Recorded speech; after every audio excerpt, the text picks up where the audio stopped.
fully the Moto Mob CEO and your 2024 Titan. You are now listening to Sarge on the Iron Elite podcast. Like, share, and subscribe. If you're not listening to the Iron Elite podcast, what are you really doing? Because we are talking motorcycles over here. You dig? Ladies and gentlemen, boys and girls, this your man Kodak, the most hated, coming to you live from the Iron Elite podcast. Well, my man, Big Sarge, where we always keep it motorcycle.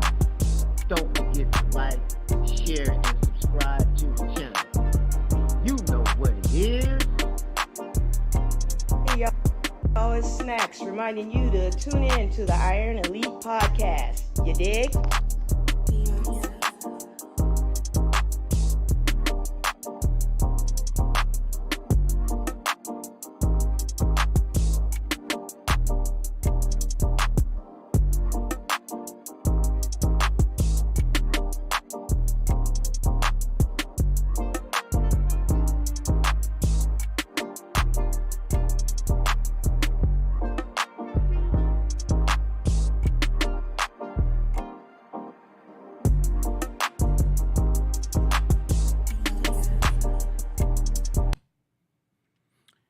Good morning. Welcome to the Iron Elite podcast, everybody, with your boy Sarge, man. Hey, check it out real quick, man. Your boy was going through some funky changes, man. Just two days ago, man, I had a crook in my neck. A shoulder was killing me. I thought I was going to die. But, man, everything is going to be all right. Mission statement for the Iron Elite podcast. Let everybody know we're on. Share with a friend. Kane 4L. What we doing? Asked the other day, hey, Sarge, why you never play any fast music on your podcast? It's simple. I'm petty. Harley up, don't truck it up, rev your motors up. If it ain't clean, get your polish up. Big Sarge, you in charge, real king of the South. If you ain't getting y'all don't gotta keep it motorcycle, you dig? Harley up, don't truck it up, rev your motors up. If it ain't clean, get your polish up. Big Sarge, you in charge, real king of the South. If you ain't getting y'all gotta keep it motorcycle, you dig? Sliding on my road glide, looking so fly. 20-inch rollback, screaming eagle torque pack. I-10 to the end, it's a known patch. If you ain't a ground pounder, pay attention, fall back. We Iron Elite boys, no need for hitting switches. We split lanes and hogging lanes, we on a mission. On our way to CA, we 100 deep. Roll it up, y'all the road, run it up, rip it up. Harley up, don't truck it up, rev your motors up. If it ain't clean, get your polish up. Big Sarge, you in charge, real king of the South. If you ain't getting yonder, gotta keep it motorcycle, you dig? Harley up, don't truck it up, rev your motors up. If it ain't clean, get your polish up. Big Sarge, you in charge, real king of the South. If you ain't getting yonder, gotta keep it motorcycle, you dig? I'm outside with it, I scrape the town burning loud when the smoke clear up. You know a Harley did it, I'm real gnarly with it. My ride clean when it bling, I show the lean on the scene to get jiggy with it. No did it, get it? I'm well equipped it. My bike side got a side, so you know I'm hit. She dropped it down and split it, backed it up to shift it. Let me kick a little game to you lames riding around here, giving a set a bad name. It don't matter what you rank or what you claim. When we turn it up, you keep it motorcycling, man. My soul brothers, they roll runners, we rolling deep. When it's time to rally up, it's Black Wall Street. When you see them MCs at the RTE, roll it up, down the road, run it up, rip it up. Harley up, don't truck it up, rev your motors up. If it ain't clean, get your polish up. Big Sarge, you in charge, real king of the South. If you ain't getting yonder, gotta keep it motorcycle, you dig? Harley up, don't truck it up, rev your motors up. If it ain't clean, get your polish up. Big Sarge, you in charge, real king of the South. If you ain't getting yonder, gotta keep it motorcycle, you dig? But Sarge, why you always gotta talk about motorcycling? Sarge, why you don't never talk about nothing else? Look here, man. If you gonna do all that crying, what the baby gonna do?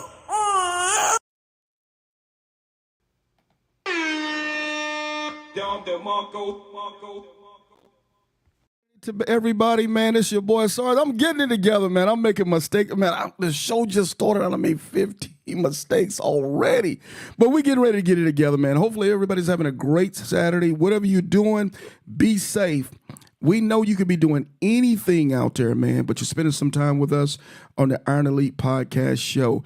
And if you haven't done it already, man, go over to the channel and shoot us a subscribe, man. And while you're at it, shoot a like. Let's get the algorithms going. Let's get the show popping today because we got a real show, man. And anybody who knows Sarge when I have this guest on today, man, I get giddy. I can't sleep, man, because we getting ready to talk about yonder, man. And when you say yonder, I mean, like, I ain't gonna be back for a long time yonder, man. So that's what we talking about today. I got a special guest on, and we're gonna be talking about riding the Pan America Highway. Well, Sarge, what's that? Man, that's the highway that takes you from Prudhoe Bay, Alaska, all the way down to the tip of Argentina. Now, that's a yonder trip for you, man. So without further ado, man, I'm going to bring her on. I'm going to let her introduce herself to us. And I know only one person in America don't know her, but we're going to get it in, and we're going to talk about what we're going to talk about. So make sure, if you're listening to this live feed today, let everybody know that we're on and we have an awesome subject, and I have a very VIP guest. So with that being said, let's do this, man. Let's see if we can get a crank in this morning.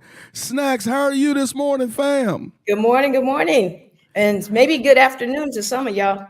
That's what's Good. up. How are you? I'm excited to talk about the Pan America Highway. That's what's up. Now, for everybody that don't know, me and Snacks, we've talked about this ride probably, I want to say about 4 or 5 times. I mean, for hours. I'm so intrigued about it and the things that she went through and her experiences. And she was so gracious enough to do for us, on this Each One Teach One platform, is she put it together actually to do a presentation for riders that would maybe one day aspire to do this particular ride. And so this, without stealing her thunder, we're going to talk about it all today. We're going to talk about how she prepped for it, how she executed, things she went through, the good, the bad, the ugly, the weather, the terrain, the people with the hats. Let me stop, man. I'm gonna be mature today, but we're gonna talk about it all, man. So, hey, Snacks. So it's been a minute now since you've been back. I think you came back home, in 2023? Yeah, April 23. April 23. So, and I think you broke the ride up into 2 years, a 2-year time span? Yep. So I did the first part of it in 22, and then I finished the South. The first part was really training, and I'll talk about that in the presentation. Okay. And then I went south starting January 13th, 2023, and stayed there until April. Holy. I didn't stay there, like I was rolling. Hey, I'm ready, man. I'm ready. I'm blown away because, man, that's a lot. That's a lot. We here on the Iron Elite platform, of course, we've got our signature ride, which is the I-10 end to end. And then obviously we bring on other riders who've done the Four Corners of America, who've done Truex, who've done the Prudhoe Bay, they've done the Dalton Highway from, obviously the North American side. But you are the first. You are the first. And from what I'm told, the first African-American female to done it completely. Am I right? As far as I know. I haven't heard or found anyone else that's done it. Hey, let me give you this. We're giving you a Don DeMarco. Because I guarantee you ain't gonna have to worry about a bunch of them doing it year after year, because it takes a minute to prepare for this. So, Snacks, let's talk about it. Give us the groundwork. What inspired you to want to plan to do this kind of ride anyway? Let's talk about it. That's a good question, because honestly, I had no idea that this was a thing. And I'll talk about that when we get in the presentation. But one of my friends, one of my biker buddies, Phenom, sent me a text. And in her text, she just sent this picture, and I'll show you the picture in the presentation. And the picture was the Pan America Highway. And she said, we should do this. And I was like, first of all, I don't even know what this is, but sounds interesting. So that's how this journey started. Wow. So obviously for a journey like this, and I don't want to steal your thunder, I'll let you take us in whatever direction that you need to take us in. Do we just want to get right into it? And well, let's talk about it. Let me know. Do I need to bring the screen up? Do we need to go ahead and okay? Yep. Let's go ahead and bring the screen up. And Let's then do this. if as we have questions as we're going through from you or anyone in the watching the show, let's just talk about it then. Oh, My goal is to share with you not just my journey, but also to, if someone is thinking that this is something that they want to do, give you an idea of what it's like, what you may need to do, what you may need to think of. But at the end of the day, I really want you to know that it's possible. sounds good. Sounds good. So, my adventure motorcycle journey presented by Cythina Franklin. Hello. Let me start off with an introduction. You go to the next slide, Okay. George. So for those, I hope a lot of people do know me, but I know that there's a lot that don't. So give you a little bit of my background. I actually started riding as a kid with my dad, but these were various bikes, like dirt bikes mostly, and then Honda 650. I rode it all the way up until, I don't know, about 26 years old, and then decided my career was the most important thing. So I've worked for large snack food company, hence my name, Snack, for 35 years. As part of my job, I've actually traveled globally quite a bit. So I've been to 6 of the 7 wonders of the world, and 6 of the 7 continents. 7 continents, yeah. So I'm only missing Antarctica. Wow. So I have a little bit of experience, and I say this to say that I have a little bit of experience with traveling globally. From a motorcycling standpoint, I have 2 Harleys and a BMW. I've traveled all 50 states. I'm not though I've done some iron butts and, the SCMA rides, 4 corners, all of that. I'm not what you call an endurance rider, going for the records. I'm more of, I like to stop and see stuff. So if I plan a trip anywhere, I'm always looking at what do I need to see along the route? Where do I need to stop? What do I need to try along the route? So that's my riding style. I will do the IBAs and all of those because when I'm getting point A to point B is, might as well knock out an IBA. But my riding is more of what are they doing? How are they doing that? Oh, and especially if there's food involved. Okay. I've seen some of the videos from the gas station. Oh yeah, yeah. People talk about packing food and all of that, and that's good. That's really healthy. That's the right thing to do. For me, though, part of the journey is, unless you're just doing the love stations, part of the journey is, what are they eating? Let me try Yeah. that. Do I like it? Do I not like it? Do I order it next time? How's it different from everywhere else? And I can imagine, traveling through other countries. That's a risky proposition sometimes. You're not used to their kind of food. Our system is a little bit different here in America. Yeah. Yeah. And I think if you were thinking about doing a trip like this, one of the important things to do is open up your mind. If you're someone who can't eat but certain things in certain ways, you're probably going to struggle. If you're someone who has to see everyone using alcohol wipes all the time or something, you're probably going to struggle. Yeah. You have to open up your mind and be willing to adapt to the environment that you're in. Yeah. Yeah. I bet. I've seen some of the videos, man, down there. I'd imagine. I don't even know how you just get your system, except you just have to go through it. You just have to go through it. Am I correct? Surprisingly, I didn't have much problems. Really? There was one day or one country that I struggled with a little bit with the food, but that was probably my own mental state making that happen because I just was not a happy camper during that part. Mm-hmm. But I'll talk about it in the presentation. Okay. Okay. Let's go to the next slide. Okay, let's do it. Let's see what we got here. Let's see.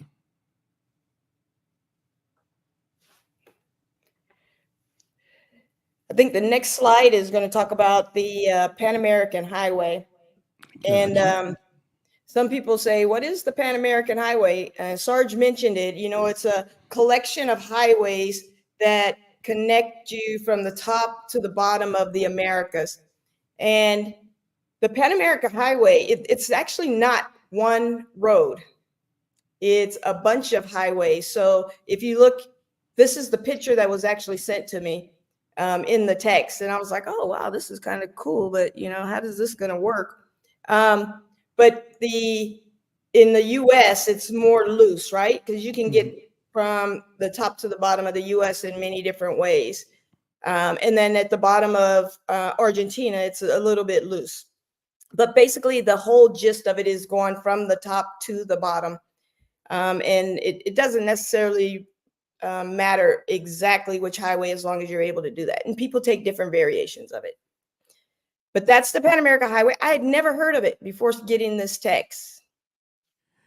Me either. I probably heard about it, I want to say about maybe 2-3 years ago. Before then, I didn't know. I didn't believe there was no such highway would take you all the way across both Americas. Well, North, Central, and South America. Yeah. No, you know, when I think about Mexico, South America, Costa Rica, Panama, you know, you jump on a plane, you go there for vacation or holiday and come back. So it's not a place that I've ever thought I could drive to or ride to. And quite frankly, when I'm there, usually it's very enclosed, right? You're on a resort.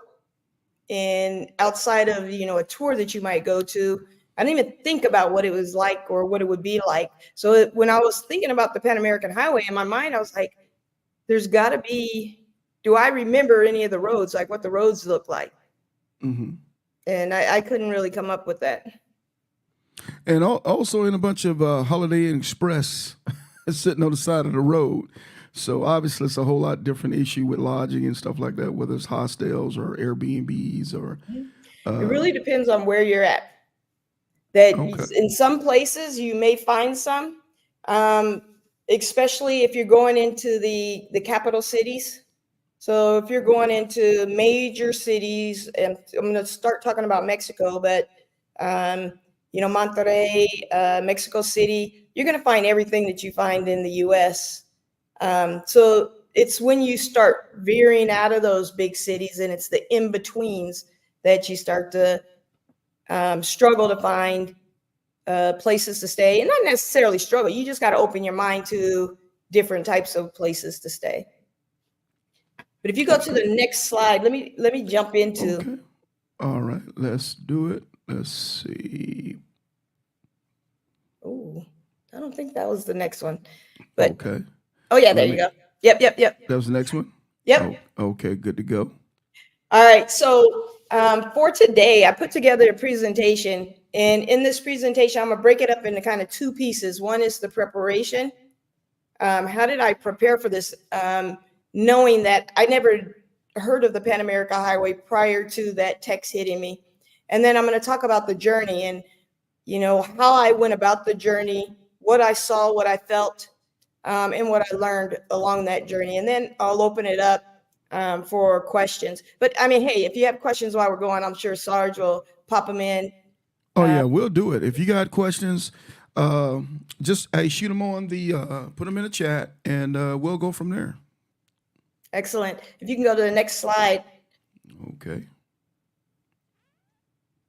So the first part is the preparation. So remember, I told you I had no idea about this whole Pan America Highway, and so I started to do some research. You know, I have Harleys, and mostly I ride, and at this point, only my Road Glide.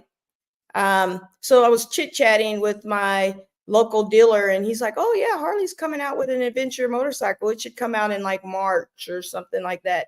So I took the opportunity. I said, hey, you know, and they're calling it the Pan America. So obviously, you know, I'm like, okay, Pan America motorcycle for the Pan America Highway. You got to do it.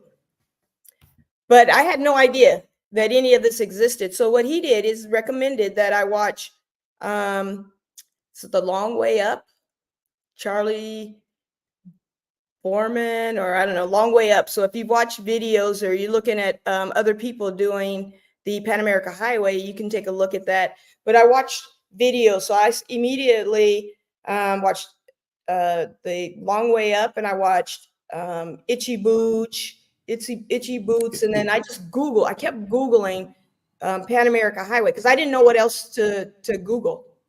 Can I say this? You know, when I was preparing for this this podcast show, you know, obviously, you know, I do my homework as well, but that Itchy Boots, that's got to be the craziest white girl I've ever seen in my life.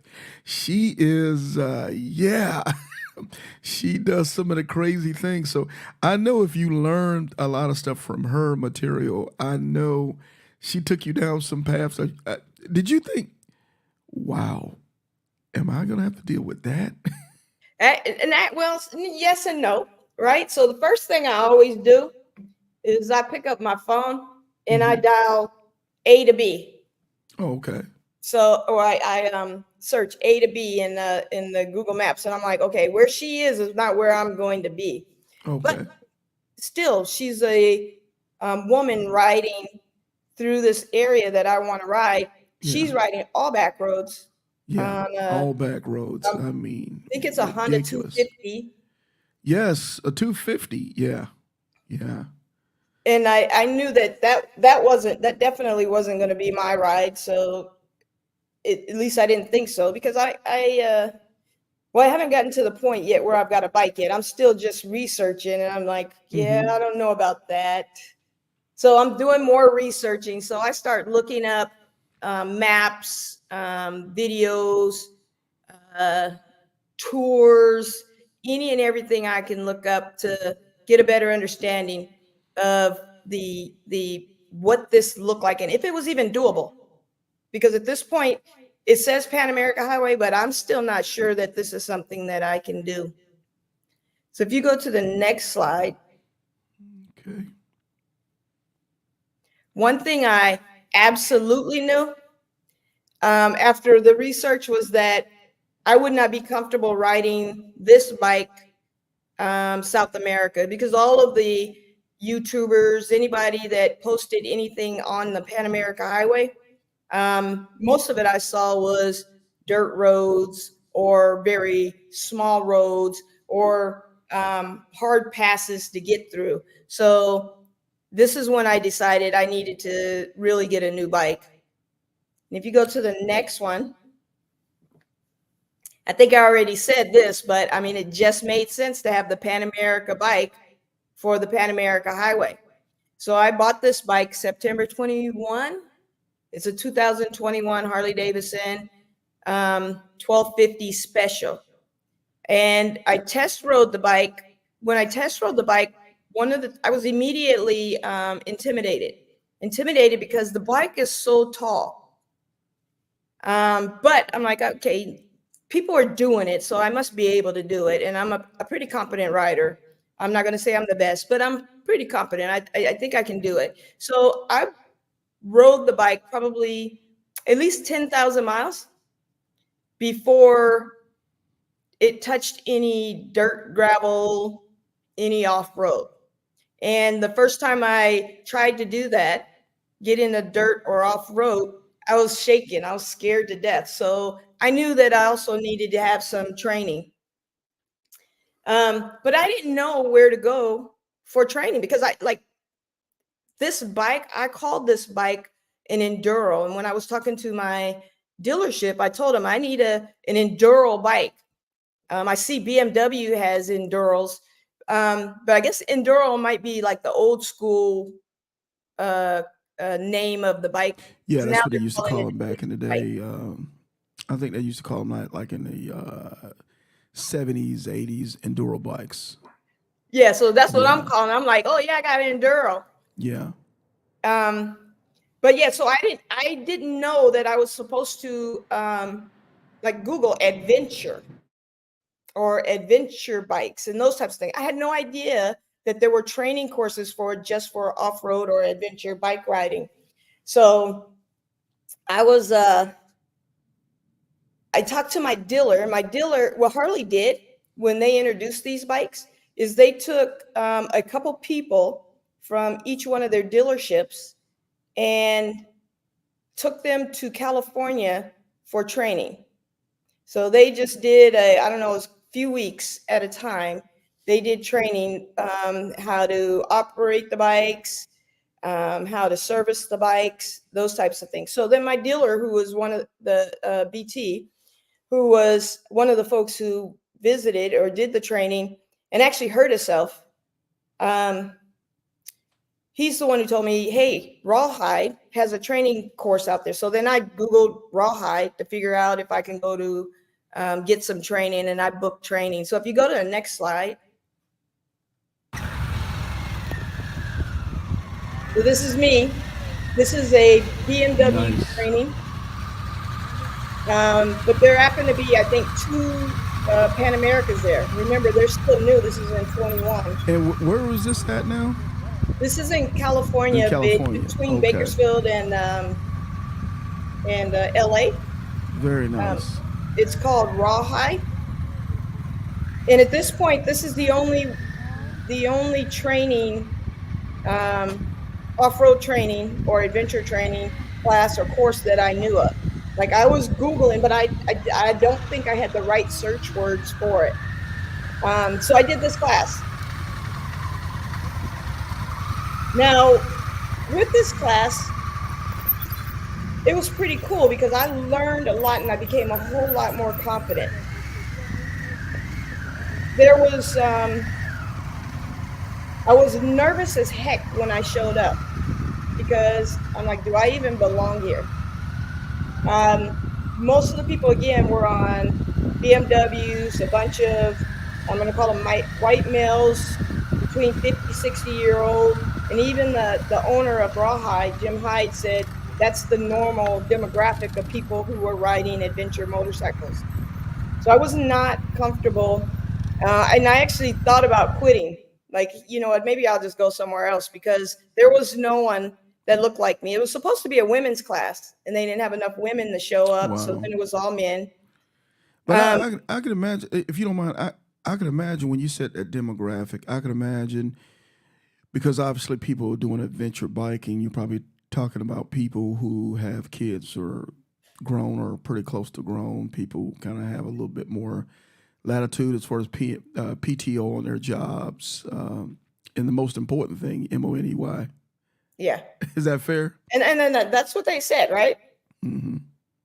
Yeah. So here I am, and I'm like, okay, well, I'm here. But this guy, one of the trainers that worked for Rawhide, he doesn't work for Rawhide anymore. He works here in Austin, and I'm actually going to join him for an event coming up soon, Touratech Rally. But this guy came over to me, and he's like, you belong here. And I know Harleys because nobody else wanted to touch a Harley. And he goes, hey, look at this. And he adjusted my levers so that I can stand up on the bike properly and have the right angles. And he helped me get through that because him actually recognizing that I felt like I didn't belong in this place. And then him saying, hey, I know Harleys. We've done this. We did the training. So that was helpful, and that was a confidence builder. And the reason I point that out is because usually when we're getting ready to do something wild and crazy, we go ask somebody who's done it. I had nobody to ask because I didn't know anyone at that point who did it. Yeah, that's true. YouTube was your friend. I can guarantee that. Probably. Oh my gosh! If you go to the next slide. Okay. So I had fun. This was my thing. Every day after work, or every day, I was on YouTube. I was Googling whatever I can do. So I Googled this, how to prepare for an adventure or, Pan America Highway. And there's this guy. He's pretty cool. He's got on shorts and he's jumping up and down, and he jumps, and then he's got these adventure boots on. I'm like, okay, I need adventure boots. Then he jumps again. He's got this adventure jacket. I'm like, okay, I need adventure jacket. So each time he's jumping, I'm like Googling, like, okay, and I'm looking at reviews because this stuff is expensive. Yeah. I'm kind of wondering, is that where we get the jump from? No, no, Your no, no. signature jump move? No, I had to jump before then. Oh, okay. Okay. No, no, no, no, no.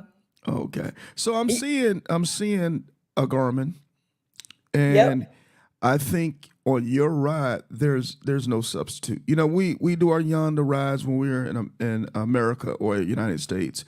Typically, we can get away with a cell phone Mhm. as far as our GPS equipment. That ain't happening where you were going. Am I correct? Yeah, right. But Okay. well, you can. I mean, there's adventure Uh, riders. There's some adventure riders like bougie adventure riders who need all of this. But then there's yeah. some I'm going to call them Hoka since we Yeah. just saw the Hoka riders who are like, we don't need any of this stuff. Wow. So I needed it. Okay. But let So if me you let don't, me. what are we gonna break down the equipment? Yep. Okay, let's do it. I'm ready. All right. So from a bike standpoint, there's hard bags and soft bags. And if you ask adventure riders, you're going to get probably a 50-50 split about which ones are better. I bought hard bags right off the bat. I was traveling solo. Or I was planning to travel solo because I've asked a few people if they wanted to ride with me, but this ain't no, hey, I'm riding to the corner store ride. This is, hey, we're going to take a few months and go do some things. So to do that, I wanted to make sure that all of my stuff was safe. Obviously, if you got a thief, it's not all safe, but for the casual folks, it is safe. So I went with the hard bags. I own soft bags as well, and I never put them on my bike. From a boot standpoint, or from an adventure gear standpoint, the guy that was doing the jumping, he recommended some boots, and I have some. Right now, I'm wearing CDs, but in this, I forget which ones they are. Toucan 7s. But when I did training, the bike fell on my foot with these boots on, and I couldn't move. Like I was in a position that if I turned my body one way or another, my foot or my ankle would crack. So I'm Wow. laying there, and the guy picks the bike off me, and I stand up. I don't have a bruise. Nothing's broken. I can't even tell that the whole weight of that bike was laying on my ankle. So those are the boots that I chose. Those are the boots that I rode on my tour. And then there's Now the those boots, they're designed to be able to protect your shins, your ankles, Mhm. obviously your And toes they're and your really heels. really thick plastic. Yeah. Most of them are waterproof. Does Um, Alpine make that boot? I think so. Yeah, Yeah, I think Alpine. that's an Alpine boot. Yeah. It's a Okay. Alpine Toucan 7. Okay. But it looks big and goofy, so I don't like wearing them when I'm It wearing does look riding my big. Yeah, they look huge. other bike. But now with that bike falling on my ankle, I know I'll never ride my bike without them again. So what about say now, okay, the jungles of Central America, South America, when you're dealing with water and stuff like that, are they water resistant boots? Are they pretty good with that? Yeah. I don't ever remember on the trip my feet being wet. Wet. So So on the opposite side, what about when you're getting up in the cold? yeah, they're very comfortable. Okay. The worst part of them is when you go off on an adventure, you park your bike and you go hiking somewhere and you got this big old boot on. Oh, I can So imagine. Yeah. I learned to pack my tennis shoes close. Most of the time I kept my boot on in case I stepped on something or there was something I wasn't expecting. So it protects you very well. Nice. Nice. Now as a woman looking for adventure boots, you try to look for something that's going to fit your foot, the way you want. But if you want something that's in a women's size or style, then it's going to have pink on it. And I'm not a pink person, so I had to buy the men's boot. But I think they're doing better now at putting more women's clothes out there. The same thing for the adventure gear. So I have Climb. As I went through this process, this was probably one of the most painful parts for me as far as money, because each one of these, I call them monkey suits, costs about $1,500. Oh yeah, yeah. I have 4. Wow. Because the first one, the one you see in the picture here, when I was riding to Prudhoe Bay, the leg burned on my pipe, so I could have still worn it, but I don't like the colors. There's not a whole lot of good selections for women riders. I would never choose these colors. I look like a fireman. But then I tried another one, which is the Revit, which is the Harley. So it's the competitor to Climb. And this one it's a lot thicker. Well, I don't know if it's a lot safer, but the material is safer. But it's so thick that I knew I was going through heat and then cold. So I'd prefer to layer up versus having one thing that was just always going to keep me nice and warm or hot. So I went with the lighter one, which is the Climb. It has more vents on it. And I think you could probably find the same thing with Revit. So I'm not endorsing Climb as the one to get. I think you can do it probably with any of them. But for me, it was having the vents and being able to still stay safe, because I didn't want to ride on roads that I'm not familiar with just a t-shirt on. Does that suit?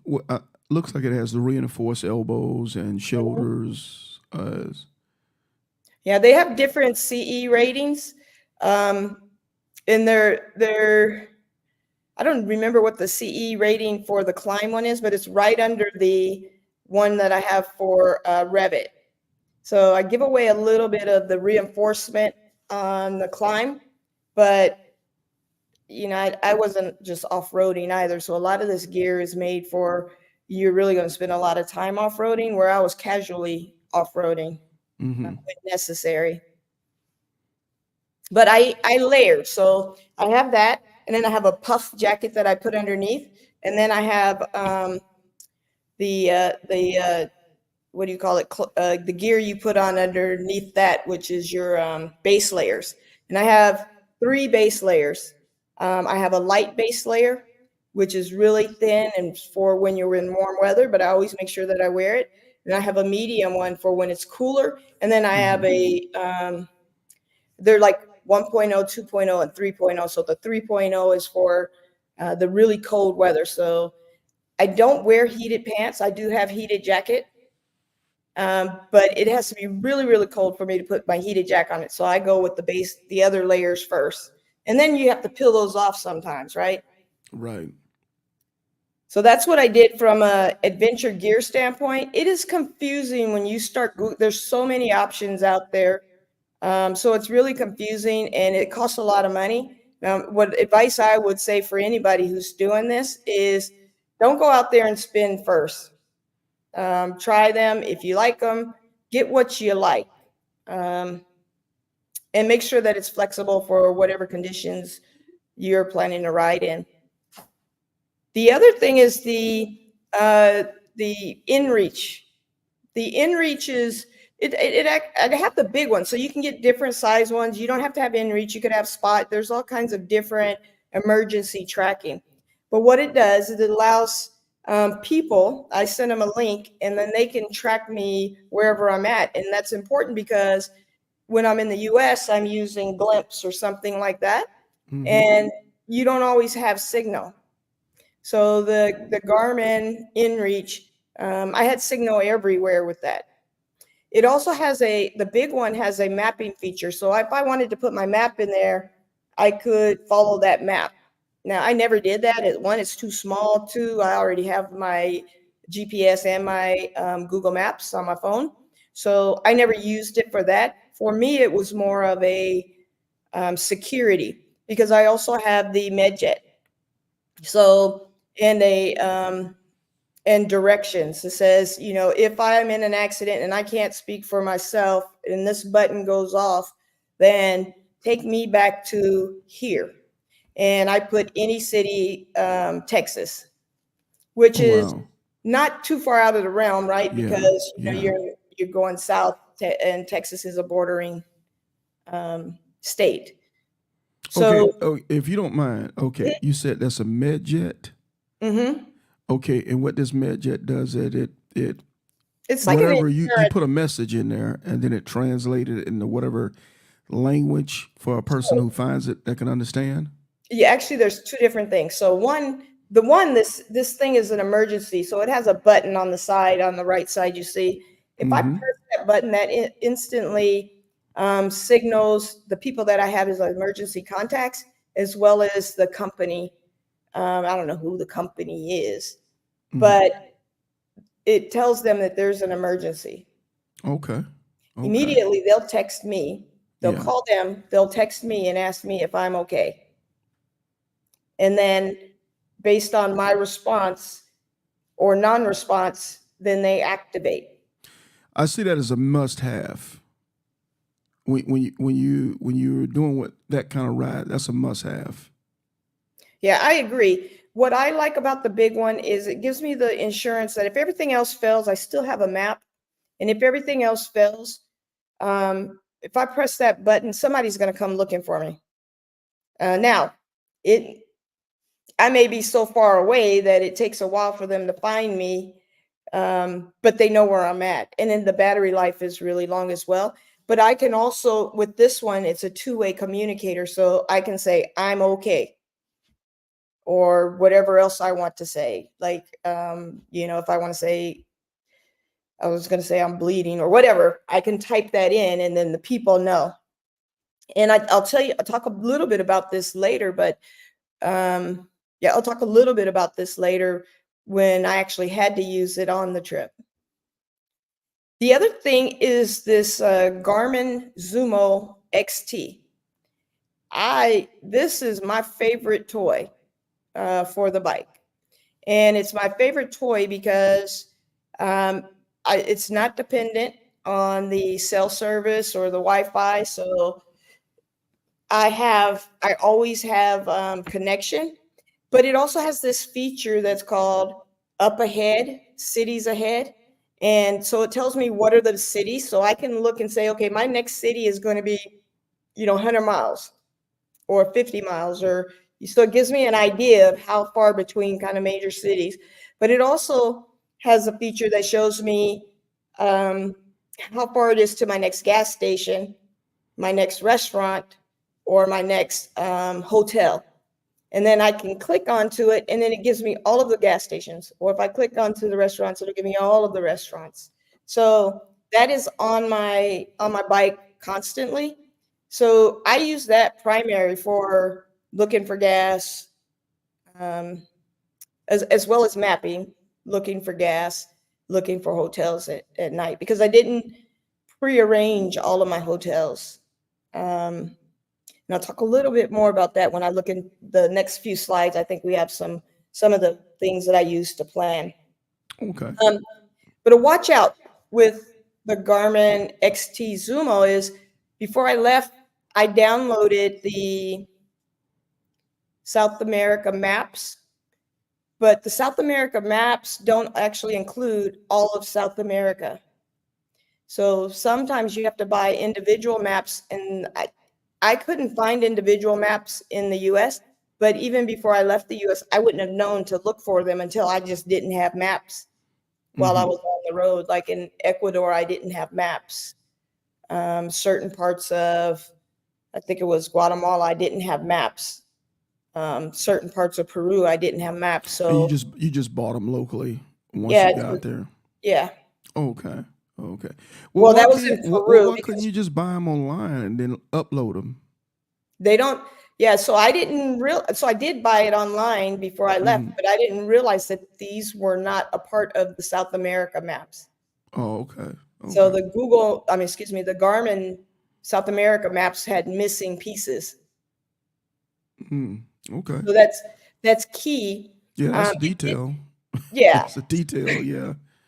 which is one of the reasons why I'm really happy that I still had my phone and my Google Maps, because Google Maps is, even when you don't have signal, Google Maps is extremely helpful because you can download your maps offline. So each night before I got on the bike, I would download the next day's route so that I can access it offline. So if I didn't Okay. have signal, I still knew where I was going, even though I had my Garmin. So that I had them both. So, it gives me, most of the time they matched, but there were times where they were different, and then I'd investigate why they were different and make a decision on what I want to do. Okay. But if you are traveling, I would suggest you do not leave without any of these. Those are all very essential to my ride, and I personally would not have felt comfortable leaving the Huge. house without I them. don't see any way to get around it. Yeah, Yeah. and honestly, I still use most of it when I'm in the U.S. So. Okay. But don't go buy 4 adventure gear. Buy one that you like. Yeah, true. That's a lot of money. True. Yeah. Only thing I can see that you can get away with. Now, no, you gotta have all that. Maybe Yeah. maybe the climb, but even then with the terrain and brush, if you're wearing regular clothes or whatever, you're ripping things off and. I mean, so there were days where, I had like jeans, motorcycle jeans. They Yeah. have a little more, they're not nearly as protective as your outer gear, right? But it gives you just a little more Yeah. protection, but it's not nearly like your adventure gear. While I was on the ride, when we got on the road, I had my adventure gear. I don't care if it was 110 or 20. My adventure gear was on. I So would I have say it too. and you could do leather. Mm-hmm. You would look really weird in South America, all leathered up. But And we're sitting there talking because, and I'm guilty of it, man. So you start thinking South America, you thinking hot all the time. But doing this ride, and I'm sure you're going to discuss it, as we move on into the show, it wasn't always hot now. It wasn't always hot. It changes on you. Yeah, that's a big deal. So let's do this real quick, Snacks. I just want to say special thanks to those who are on with us today. D Bell, appreciate you, man. Kim Henry will be doing her show next Sunday, the Hoka Hey. Breezy does it. Thank you, brother. DJ D Ready, thank you. Renee, thank you. Thank you, Lee. Thanks, Breezy Does It, for being on. Thanks for everybody being on with us today. And if you could be so kind to do so, man, reach up and hit the like button, man, so we can keep the algorithms moving along, man. So, hey, if you don't know, today we're with the legendary Snacks, and we're talking about riding the Pan America Highway. We're talking about how do you prepare, how do you execute, and how do you plan for the good, the bad, the ugly. So, hey, that's where we're at. So, Snacks, I'm sorry, I'm going to let you take it back from there. It's good. It's good. Can you go to the next slide and let's take a look? Sure can. So we're still preparing for the adventure. I'm still in the investigation mode. So after all of my investigation, I said, okay, I'm going to have to break this up because I'm still working. So I got a full-time job and a half or two.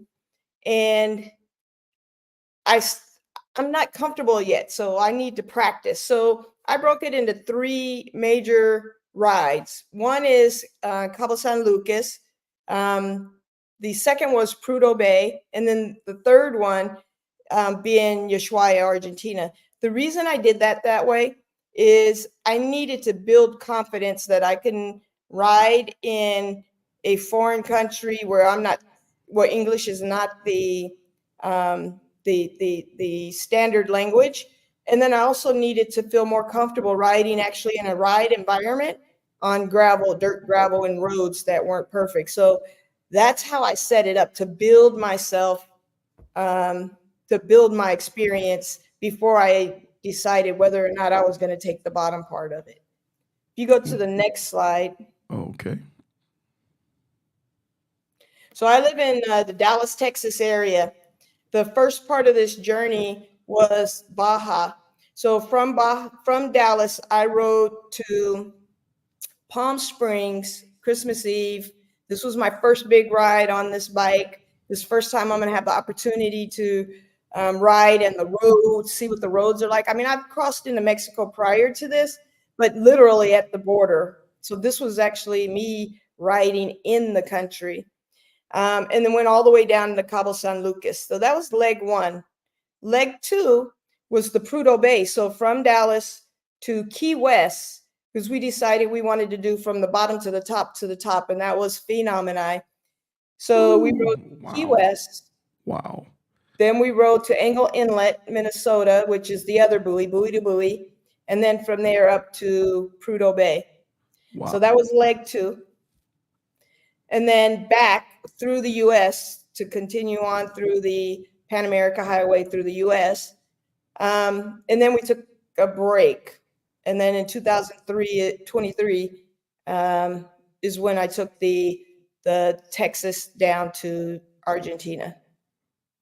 If you go to the next slide. Now, I'm going to talk a little bit about these pre-runs and what I learned in each one of them. So the first one being the Cabo San Lucas. It really wasn't a lot of off-road. So I thought I was going to get more off-roading, but it was a little bit of it. Spanish, a lot of people spoke English.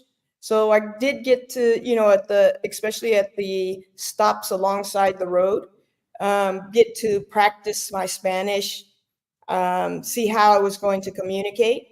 And then culture, it's a Spanish culture, but it's also very American culture going through Baja. So Baja is about as American as you can get in Mexico. So, but it was very nice. So of all the rides I've been on, I mean, I was blown away by the Sea of Cortez. I was blown away by the deserts. The roads were not a lot of off-roading, but it was beautiful. This ride was a perfect, just kind of get my feet wet a little bit. Yeah. Looks gorgeous. Oh, yeah. And you were getting it in too now. She wasn't slumming on the grub. She was eating good. Hey. We called it the taco and tequila ride. Did you lower that bike by chance? No, so good question. The bike is a 1250 special. Special actually drops the bike about an inch. Oh, okay. It also has a seat that is, you can set it in 2 spots, high or low. And you set it in low, it drops about an inch. When you're first getting on it, it's really awkward. But once you put your boots and everything and you're sitting on it, my feet are flat and my knees are bent. So it's probably because I wore the seat down now. So it's kind of funny because it's kind of funny because when I saw the bike in real person, that bike looks really high. And it's funny, I'm looking at you sitting on it and you're flat-footed on it. Yeah, and you see my knees are bent. Yeah, I see it. So I'm not like on my tiptoes. Yeah. I think it just looks high maybe from the front end of the bike. You know, the front end of the tank. It makes it look like it stands extremely high. Now the kickstand, is it the double kickstand or is it just the one leg kickstand on it? One leg kickstand. I mean, you can still put it on the center stand, but that bike's so big and heavy. Yeah. I'm still practicing that. I haven't mastered that yet. Okay. But no, it's you stick it on the kickstand. It's got some, you got to get used to it. So you jump on it, and it's not going to be like your Road Glide, like your Road King. It's not going to be like that. It's a different bike. It is fun as heck, and I'm glad that that's the bike I chose for the journeys. Very comfortable. Well, I mean, it's not a Road Glide where you sit back like this with your back rest, feet up. I mean, it's not that. Yeah. But it is more comfortable than any other adventure bike that I've been on. Very cool. If you go to the next slide. Okay. Talk a little bit about what I learned, because this was a trip that I took so that I could learn the border crossing. So in my research, I read a lot about borders. The border crossing for Cabo was uneventful. It was very similar to crossing the border going into Canada. So didn't learn much there. The roads really weren't that bad. I mean, you have potholes in different places, but the roads weren't bad. When you go into gas stations or mostly any establishment, you're going to be on gravel, dirt roads, but all of the main roads are fine. If you decide you're going to go all the way down in Cabo, there's a stretch of desert with no gas. I think you can ask Solo, Reef, and those guys. They ended up paying a little more than they wanted to, but there's no gas. So you need to bring gas with you, or when you see the guy with the truck, negotiate a price up front. And I learned that from them. The bike works well on what they call topes, and I'm probably pronouncing that wrong, but basically it's speed bumps, and there are speed bumps all over the place. So there's speed bumps all over the place in Baja, but all of South America, there are plenty of topes. So you just have to be prepared for that. From a hotel standpoint, in Cabo, we did glamping, B&Bs, bread and breakfasts, and glamping. And mostly anywhere on this journey, it was the same, because you have a kind of a mom and pop type place. They want to take care of you. So they'll let you pull your bike into the lobby, make sure you're nice and safe. They take good care of you. So when we hear on the news, don't go there, don't do that, it's really no different than it is in the U.S., except for in the U.S., they don't take as good care of us. So in all of the countries in South America where I stayed, the people there were very focused on making sure that I was safe and I was comfortable. When I go to a hotel in the U.S., just last week, they're like, okay, here's your key. Whatever. Yeah, we like that old school charm. Yeah, Get your room right. key. I'll see you. Smell you later. I also found that Spanish was helpful, but not a showstopper, so I could still get around. Mm-hmm. And then from a weather standpoint, I went to Cabo in January, New Year's Eve. Actually, I spent New Year's in Cabo. It was the perfect time from a weather standpoint.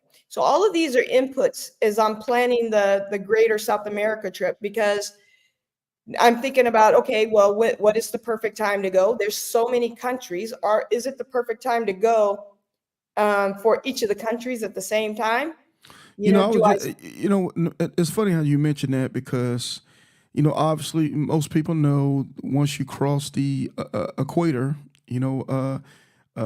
our winters, their summer's our winter, and then you talk at elevation, and you're going to get all 4 seasons on a ride like this. There's no way to get around it. Am I correct?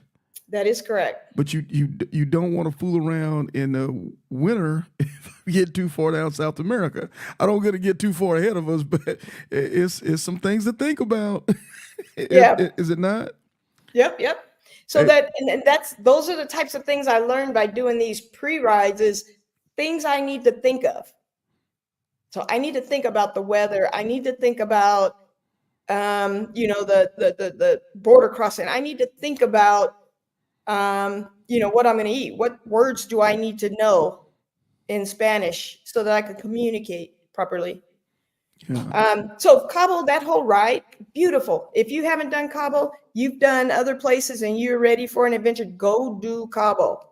You can go into Baja, but I suggest you go all the way down, because you see the Sierra Cortez. There's so many beautiful small towns along the way. You got to go. So make that your next adventure. Man, Bolo says, taking us to school, I need to get a notepad. You ain't never lied. Yes, sir. Hey, this is how we get better at what we do, man. Motorcycling, each one teach one. Thank you, Snacks. Oh, yeah. Well, thank you. If you go to the next slide. Oh, I had to highlight this. Since we're going all the way to the bottom, we might as well take a picture and see the whales.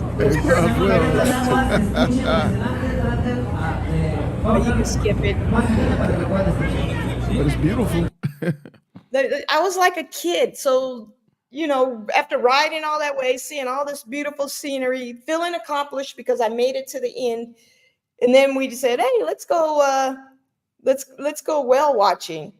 What I will say to that point is I didn't do Key West alone. I had 2 compadres, and they were both on road glides. So I was on my adventure bike having fun. I didn't get to go all the off-roading that I wanted to, because they were on road glides, but they handled it just as well as I did on their road glides. So the ride to Baja to Cabo San Lucas, anyone should be able to do that. Just prepare properly. All right, so that was leg one. I felt really, really good about it. Now that picture to the right, is that Prudhoe Bay? That's Prudhoe Bay. Okay. This is at Dead Horse Camp. That's the name of the. Right. The infamous Dead Horse Camp, where all your stickers at. Yeah. Well, this is not the general store where we went and got the stickers and take the pictures and all that. This was the place where we slept. That you see that building back there? Yes. That's like, it's not a hotel. It's I know it's like a lodging. trailer. Yeah, it's Yeah. lodging. And yeah. But the people there were amazing. And there's people and travelers all over the place. So for this leg, I didn't have a whole lot to talk about this leg. I mean, there is a whole lot, and I felt extremely accomplished after doing it. It's the ultimate coast to coast from Key West up to Prudhoe Bay. I learned a bit more about me and the bike. I was comfortable riding the bike because on the gravel. So there's quite a bit of gravel, dirt and gravel on there. So I felt pretty comfortable with that, especially with my training. Not perfect, but I felt comfortable enough. The bike it's heavier on top. So the wind takes it it moves it a little more than, say, like your road glides. I keep referencing road glide because that's my other bike. But the wind will take it a little more. So you have to think about how you pack it. And we'll talk about some of the packing and the challenges there later. If you go to the next page. So and I'm not going to spend a lot of time on this. I think most of us, or there's a lot of people who have just recently completed this. But the big thing out of this ride for me was gaining more confidence on the dirt and gravel, because there's quite a stint of dirt, gravel, bridges, mud, and changing roads. That's what helped me. These are the things that I'm taking in as, okay, if the roads are changing like this without thinking about it, you're on pavement. The next thing you know, you're in deep gravel. Then I should be prepared for that mentally when I'm riding, when I go down south. I should be prepared. I need to get better at riding in the mud. I don't have cell service between each one of these towns. I'm probably not going to have cell service going south either. So all of these inputs are helping me to make sure that I'm prepared for the going south. Okay. I'm looking. Stay light until around midnight. Cool. Not a lot of 5-star hotels. Yuck. Hey, wash bike frequently. Obviously, yeah. I guess, and this okay, that, well, the road you're on the left, the bottom left, is that the Dalton Highway? That's the Dalton Highway, yes. Okay. And then on this journey, I have over 10,000 pictures, so I had to choose like which pictures to put in here. The other thing is, when the roads were really bad and where it's most interesting, you want to see these pictures. Trust me, I was not focused on taking pictures. I was focused on handling the road. Yeah, making sure you wasn't laying in the dirt. You're right. That's exactly what I was focused on. For sure. Yeah. So, and you said the bike handled extremely well on the Dalton Highway itself. Am I correct? That is correct. Yeah. So on the Harley, I'm not sure about the other adventure bikes, but on this one, I have highway mode, rain mode, off-road mode, and then off-road plus mode. And each one of those gives you different levels of control. Whenever I started getting into anything that was almost off-road, I just stuck it into off-road mode so that I'd have the right control. When it was raining, because going to Prudhoe Bay, it rained almost the entire time. When it was raining, I put it in rain mode so that it doesn't, act quickly. It takes its time. So what do you call it? Dampens. Basically just traction control. And that works. Mhm. It works, and I use it. I used it, and I use it all of the time. Good stuff. I felt good about Prudhoe Bay, so we did that. And if you go to the next one, Okay.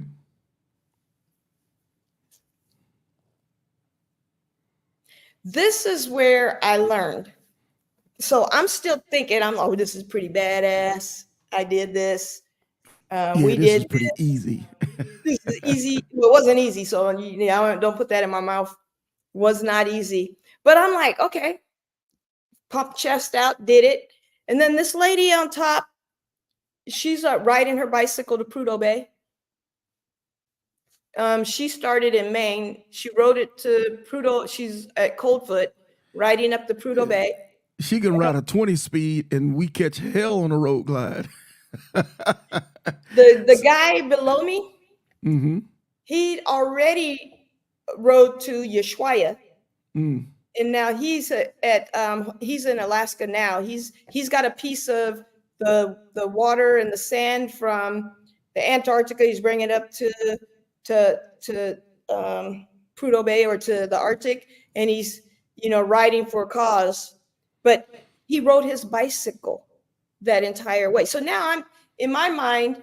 This is kind of messing with me a little bit because I was pretty pumped up about what we did, and then I see these guys doing it on a bicycle. Doing I'm like, serious adventures. well, yeah, I'm like, well, shoot, Serious, they can do yeah. it on their bicycle. Why can't I do it on my On a motorcycle? motorcycle. What I really did. Yeah. Then the guy on the right, so met him at one of the stops, and dude's been on the road for 7 years. He was on his last leg of the Americas, and then he's selling this bike and buying another bike, and he's going to Africa. And this was a couple years ago, so I'm sure he's done it now. But these are new inputs for me because I didn't know that people were riding their bicycles. I did not know that there's people who just kind of live on the road, country to country. So this is possible. These are all now, for me, showing me that this is possible, and I should be able to do it. Living their life to the fullest. Living their purpose. Those kind of people make me sick. Amen. But you position things, you make things priority, and then they become priority. But until you make it priority, it'll never be priority. You'll never be able to do what these folks are doing and God bless them. And you talked about it at the beginning of the show, the demographics of the people that are doing this kind of stuff. Well, Wow. like I said, I did not know that this was a thing. So I wouldn't ask anybody about it. I wouldn't Google it. I wouldn't even think about it. And then I'm seeing these people, this is like a thing. People are doing this. This is like normal business. I mean, maybe it's not normal business for everybody, but people are doing it. So if they're doing it, why can't when we have limited knowledge on things, we teach limited knowledge. That's but when you exactly expand, but when you expand your circle out and you venture out and you learn, and and for the viewers on today, that's why it is so important to get on your motorcycle and leave your local area. You're going to meet different people. You're going to see different things. You're going to see the world a whole lot different than you did from your local neighborhoods. I challenge you to do it just once, because once will become twice. Next thing you know, you're doing what Snacks is doing one day in the future. So you see the guy here on the right, Eduardo. So on the way back from Prudhoe Bay, I think we met in Watson Lake, one of the hotels we stayed at. They were pulling in, he and a friend were pulling in at the same time, and they were headed up to Ushuaia. No, they were actually headed back down from Ushuaia. We were going different ways. But Eduardo lives in Mexico, in Oaxaca. And so we connected. We talked about our adventures. He told me, he went to Ushuaia. So now, again, here's another input that's telling me, okay, now he's doing, like, all these people are doing it. I'm late to the bus. I imagine at this time you're starting to build confidence. Yeah, absolutely. Yeah. I'm building confidence because I'm seeing that other people have done it, and they're not like, well, they may be superstars, but they look like normal people. Yeah, they look like normal people. Yeah, yeah. And so Eduardo, we connected on Facebook. Hey, I told him I was thinking about doing this ride. He said, hey, stay in contact. So now I have someone in Mexico, and I'm feeling pretty confident because he's a bike rider. He's doing the same thing. He's done the journey. And so I reached out to him before I left, and he connected me with a whole nother group of people. So they have this WhatsApp groups. And this WhatsApp group is travelers traveling south. And it's everybody who's on their way to Ushuaia. I don't know if it's everybody, but people in this group. So there's quite a few motorcyclists headed to Ushuaia or back up from Ushuaia. So the purpose of this is wherever you're at on your journey, each day you report in like, hey, I'm bedding down in this area, or someone needs something, then they can say, hey, I need a back tire. If anybody's coming this way, bring me this back tire. But it's a whole network of people doing the same thing. And that right there, I never would have known had I not met Eduardo on the road.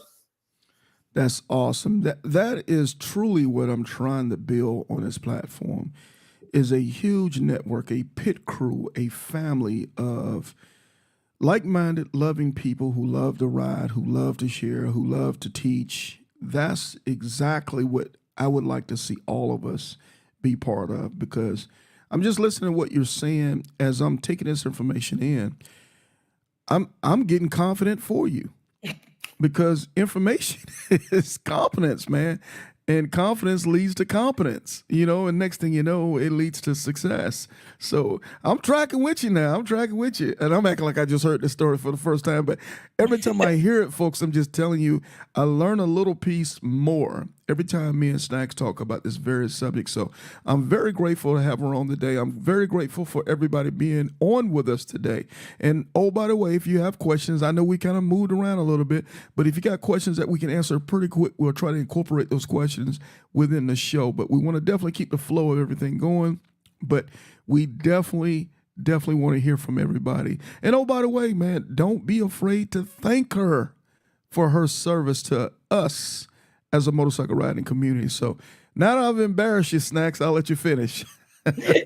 So yeah, no worries. Hey, so all of this is giving me confidence that I can continue this journey. So if you go to the next slide, the next slide is it's just one picture. But when I was in Prudhoe Bay, you saw that one picture where I was all muddy. You couldn't read the license plate. You couldn't see the lights. Yes, ma'am. Looked like you've been wrestling in a mud hole. Yeah. So that pit, that's what it looked like when I was on my way up there. So when we got to Dead Horse Camp, they allowed us to wash our clothes. So wash some of that off. So when I took the padding out, I saw that this back pad was broken or cut in half, right? Or not in half, but it was broken. So immediately, now this is messing with my psyche, because this was broken or torn, I should say, when I did my training class. My bike went down. I went down. I fell down like a sack of logs. Though I thought I was bouncing, I was just kind of like that. But I rode with this, was broken, but that could have been my back. Yeah, it's true. So again, in my head, I'm thinking, after I saw this, I'm grateful that I had my gear on, but it's reinforcing that I should not be anywhere else on my bike without my gear on.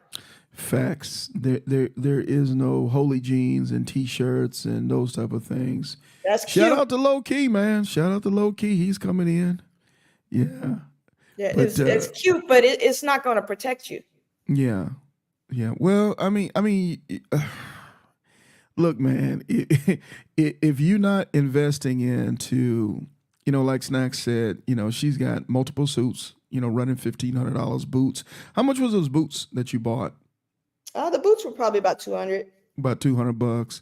Yeah. So I'm counting, $1,500, $200 on the boots, $1,500 on the suit. Then you got another good helmet. That's probably another $400, $500. Then you put some gloves in it. That might be another $100. You see, this thing runs up really quick. Yeah. But how much would you put into life-saving equipment. Is it worth it? I think so. Yeah, so I could have been in the hospital and not taken the trip at all, is the way that I see it. Facts. All right, so if you go to the next one, Okay. the next slide. Now this is the turning point. So now This is the good part now. We getting ready to get it now. So I'm prepared now. I got it. Spanish speaking country, gravel, connections. Now I'm ready. I'm ready. I'm still working though, but I'm ready. I was prepared. And so in November of 23 or October 23, they offered me early retirement. And this was already in the works because I figured I was going to do it at some point anyway, but this was already in the works. So, I took the early retirement and this went into full gear. So to the left, if you look at the picture, this is the Pan American Highway. Over to the right is my spot walla of the trip that I took. But I still, even though I'd done all the preparation, and you can go to the next slide, Sarge, even though I'd done all the preparation, I still had the butterflies in my stomach. Now, a couple things happened. I didn't talk about, and I probably should have spoke on this earlier, that I selected a date, and it was January 7th I was going to leave. And I had not figured out this whole trip yet. So there was a part, which is the Darien Gap, that I hadn't figured out. And I'm going to talk a little bit about that in a few minutes, but I hadn't figured that out. So there were still things that I hadn't figured out. So when I read the Martin Luther King quote, this is where I was. I didn't have everything figured out. I didn't see every single step, but I felt confident that I could do this. And in my initial leaving, I thought I was prepared to only make it to Panama because I hadn't figured out the gap yet. Now, the picture you see here with all the ladies, this is too deep. These are the people who helped me prepare, who tracked me, who made sure I had everything that I need. But kind of the crazy thing is January, I'm jumping now, so I got to go back again. So I wasn't sure how I was going to get across the gap. And I got on Facebook and I saw this guy on there looking for someone to share a container to go over the Darien Gap. And I think Breezy put a question in the questions, said, was the stall right running? The stall right was not running. It shut down after COVID. So that was what I planned originally to get there, but it shut down. So that wasn't an option. And then I saw Itchy Boots take her bike on some small boat where they picked it up and across, and I was not doing that either. So really, I thought Panama was where I would stop the ride. But this guy was asking, and he was going a week later than I was. And that's Roy, and you'll get to know Roy as we go through. But Roy was doing basically the same journey. He's with the llamas, and he also had a few places he wanted to stop, which was Barranquilla, Colombia as well, for a llama event. But I decided I would share with him. So I reached out to him. We decided we would meet at the border of Mexico and Texas. But he's a huge part of this ride, and as I go through, you'll see that. But on this day, January 13th, when I left my house, I was thinking about it the other day. I was on the plane looking at pictures, and I didn't have like a group, saying, hey, bye, and waving and all of that. But I was so emotional that day because as much preparation as I did, I wasn't 100% sure I was coming back or what would happen to me on the journey. I was prepared. I was confident. Yeah. But, there's always that. You don't know. The unknown, right? Yeah. So everybody's at work. I get on my bike, load up me, Dora, and Blue, and I stopped by everybody's office, by their work, gave them a hug, just in case. And then I got on the road. I was like, Question. man, I need to get a party. Question. Did everybody think you were crazy? Yeah. Yeah. I bet It wasn't a fan favorite. I bet a couple times you woke up and go, am I crazy? Oh, every single day, but I already know the answer to that. So Yeah, gotta go. yeah, Gotta go. it was not a fan favorite for me to leave, especially leave solo. And then when I told them I was gonna hook up with this guy, they're like, you don't even know him. Like, is he a serial killer? And I'm like, I don't know, but man, fate is something else, isn't it? Oh my gosh. Something else. Yeah. Yeah. It was just in you. It was just you were gonna do this and you wasn't gonna be denied. Yeah. God knew it. God knew it because he had to been on your side because there's 1,000,001 ways that something could go wrong. In my mind, the way that I kept going each mile was I had to tell myself, you know how to ride your bike, and all you have to do is get to the next gas station. Yep. And if you get to the next gas station, then you can decide to turn around. You can decide whatever you want. Yeah. And I had confidence in getting to the next gas station. So when I'm telling people, on Facebook, they're saying they're going on a ride and they're saying they're worried, I'm like 1 mile at a time. All right, so we can go to the next slide.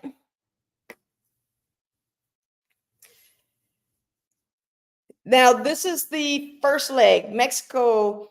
I didn't plan to hit all these countries. So I got to say, probably several of you know Greg Rice.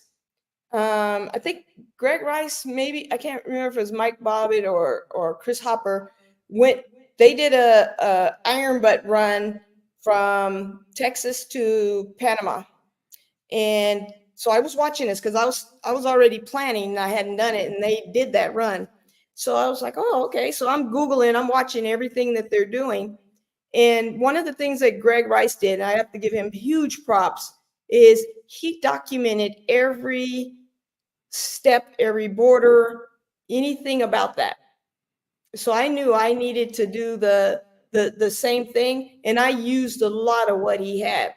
He went straight through. I knew that wasn't my ride. I wasn't going to go straight through. But if you go to the next slide, I'll show you how I planned that. So I think they did it like in 7 or 9 days or something like that. And my mentality was, I just kind of want to finish. So I want to get there. I'm not going to race. You can see the way I did it is the day of the trip. I'd say what day of the week it is, what the date is, where I'm starting, where I'm going, where I'm ending, and then how many miles that day. And you see, that's not 800. It's not 900. The miles are pretty modest, so you can still enjoy the ride. I don't want to race. I'm by myself. I want to enjoy what I'm doing. And then you'll see I put hotels. And these are potential hotels because I didn't book anything ahead of time because I wasn't sure how far I would get, but I had that as a target. And I think this says that I had like 13 days that I was going to do the whole thing. I don't know how many days I actually ended 13, up. Yeah, I don't know how many days I actually did, but I'm pretty sure I spent at least 10 of those days in Mexico. Okay. So one thing you'll see in the hotel section is I have stuff like how far from the border. So in my experience and in all the feedback, you don't want to stay close to the border. You want to stay far enough away from it. So I try my best. And well, let me back up. And the border crossings can be, I think the quickest one was 3 hours. It felt like 2, but it was like 3 hours. And the longest one was like 6 hours. So we tried to get to every single border early so that you can get through the process and then get far enough away from the border that you're not staying right in that border town. That's how I plan this. So I did research for hotels, how far they are away from the border.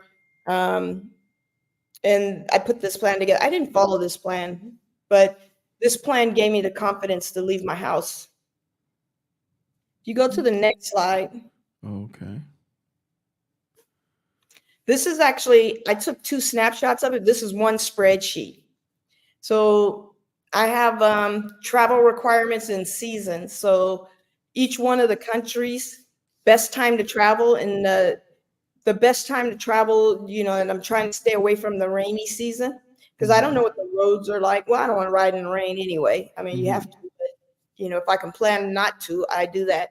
So each one of the countries has, you know, kind of a different rainy season, but November to April, and I was in January, I felt pretty confident with all of the countries. What's a okay, no visa but pay FMM? What is that? It's probably just a Some type of border pass. Yeah, Pass. foreign So, something. okay, I want to make sure I understand this. So, And a lot of this information I got from Greg, but I also right. searched all of the embassies. So the So U.S. you don't need a visa to go to Mexico? No, Really? they need a visa to come here, but we don't need a visa to go there. Holy, I didn't know that one. But Oh, you do have to have insurance, and you do Yeah. have to have the title to your bike. Or if Okay. you don't have Yeah, the I've heard title to that. your bike, you have to have a letter From a lien from, holder or something? yes, stating that it is okay. It is easier because you have kind of the same requirements at all of the borders. It's a lot easier just to have the title, but it is possible the other way. Wow. So, man, this is okay. Wow, this is something so from from Mexico all the way down to Honduras, you do not need a passport. No, you need a passport. That's You just assumed. need a visa. Okay, so for the listeners out here, you're saying one more time now? So you need a passport everywhere. Okay, so That's a given. okay. It's just okay, so Like some of them will give you, like if you look at El Salvador, it has a tourist card. So as soon as you get there, you pay $12. That's kind of your entry fee.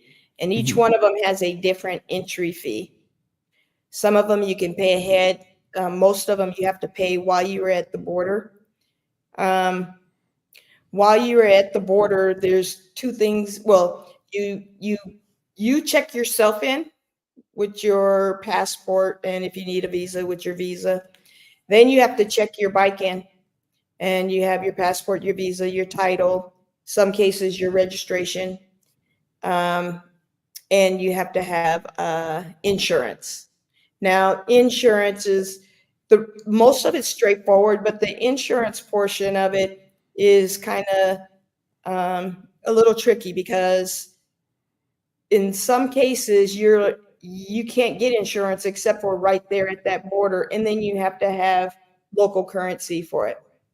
So before I went on this trip, by every place where I could get local currency, I got local currency from my bank. I didn't know how much to get, but what I did is I guesstimated how long I would be in each country. I looked at how much it costs for the border requirements, and then I added food on top of that to determine how much of the local currency I should bring. Hey, so check it out, folks. I mean, she's giving up some goods here. The way I see this, to make a ride like this, if I would probably look to prepare minimum 12 months out, minimum, because you're dealing with so many things here. You know, she's telling you insurance, title, weather, road conditions because of weather, equipment. There's a lot of things that you got to put into place. Not to mention, if you got a whole job, you gotta have one of those jobs that you gotta be willing to be able to be going for a long, long time. is something in our car tip $70 to $400 whole. Mexico, you greedy son of a guns. Oh yeah. What is that And I for? did the Mexico one before I left. Yeah. I suggest you do the Mexico one at the border, not before you leave. Mm-hmm. Because I did it before I left, it took a lot of finding to find my where I prepaid it. So I could have it probably could have been a little quicker had I just Yeah. did it there. But I was trying to do everything I can ahead of time so that I wouldn't be stressed while I was riding trying to do it. And then now this is me. This is me planning as a single, a solo rider headed south. I'm a female solo rider. So some people are like, I do this all the time, and they just go and figure it out once they get there. That's just not me. I'd imagine you wouldn't recommend that. I don't recommend that because then if you find out you need something you don't have, like in And your some trip is not going to be successful. You're going to find yourself in a whirl of mess, especially if you don't understand how these borders work. In some cases, if they say you need to get your insurance, the insurance, you got to walk down the street because you got to walk down the street on this dirt road, find this little house, go in there, tell them you need insurance. So it's not that easy. These borders, if you know what you're doing, and probably the second time you'll get it. You can do it quicker. But for the very first time, it is confusing as heck. As we got into it later, it became easier because you know kind of what to expect. You're looking for the insurance place ahead of time. But yeah. Okay. Lots of planning. So if you go to the next page, Okay. Mexico holds a special place in my heart. But I skipped ahead. So we already talked a little bit about the You Darien want to go Gap. back? You need to No, go back. no, I Okay. skipped that. Okay. Stay there. That's good. So Darien Gap is the roadblock. Remember, I told you I did all this planning, but I still didn't know how I was going to get across it. So I thought I was going to stop in Panama. Now, Sarge, you said you did some research on the Darien Gap. You and I have talked about this. Like I said, for the folks who are out there, me and Snacks have sat down and talked about this route, this trip a few times, and she's always told me about the Darien Gap, and I kind of heard her, and okay, cool, I kind of understood where this area, this stretch of landmass, I think it's about 90 miles across, if my memory serves me correctly. You hear it, but until you do your research on the Darien Gap to find out how treacherous this piece of land is, thick jungles, mudslides, water. There's hundreds of thousands of people daily come across through the Darien Gap. That's the closest area from Colombia to Panama. Very, very dangerous place. Very, very, as far as, all kind of seedy behavior, as well as wild animals, and people lose their lives every day trying to cross that Darien Gap. So, and there's no place to cross it, from what I understand, on any vehicle, whether it's a motorcycle, car, or whatever, because it's just thick jungle. So you have to either go across by boat or fly across it. Am I correct? Yeah, you can't drive, you can't ride, and there are people who have crossed it. Very few. But man, if you take your bike, they're like people. They show pictures of people. I'm sure they probably steal it. You wouldn't go far, would you? Yeah, but there's no roads. Yeah, So it's all paths, and yeah. They're talking about people tearing their bikes apart and carrying them and using them for this. That's not me. I don't know how you would do it. Yeah, I'm not even gonna try. Yeah. Well, So I hadn't figured that out yet. So I was 100%, 100% prepared. Even though I was going to still try, I was prepared not to make it all the way to the bottom. So if you can go to the next slide, anyways, I started the journey. I get to Mexico. Day. Happy. Look at her. Look at her make this stuff. I'm That's for not all your doing friends. anything. It was Putting already your done. inner No, you chef did it all. bar D in her. Yeah. So Mexico. So I did that. Remember, I did Baja. So Baja's supposed to be a representation of Mexico, and in Right. small parts it is, but it's not Mexico. It's kind of a hybrid between Mexico and California. Got a surprise for you real quick. Hey, Sorry. Stack. I want to say Hey thank there. you. Thank you for everything. We love you. You're my road dog. I'm really happy we're celebrating you today. How about Greetings that? from Indio, California. Hey And now, I will see you next see you month. soon. Love you.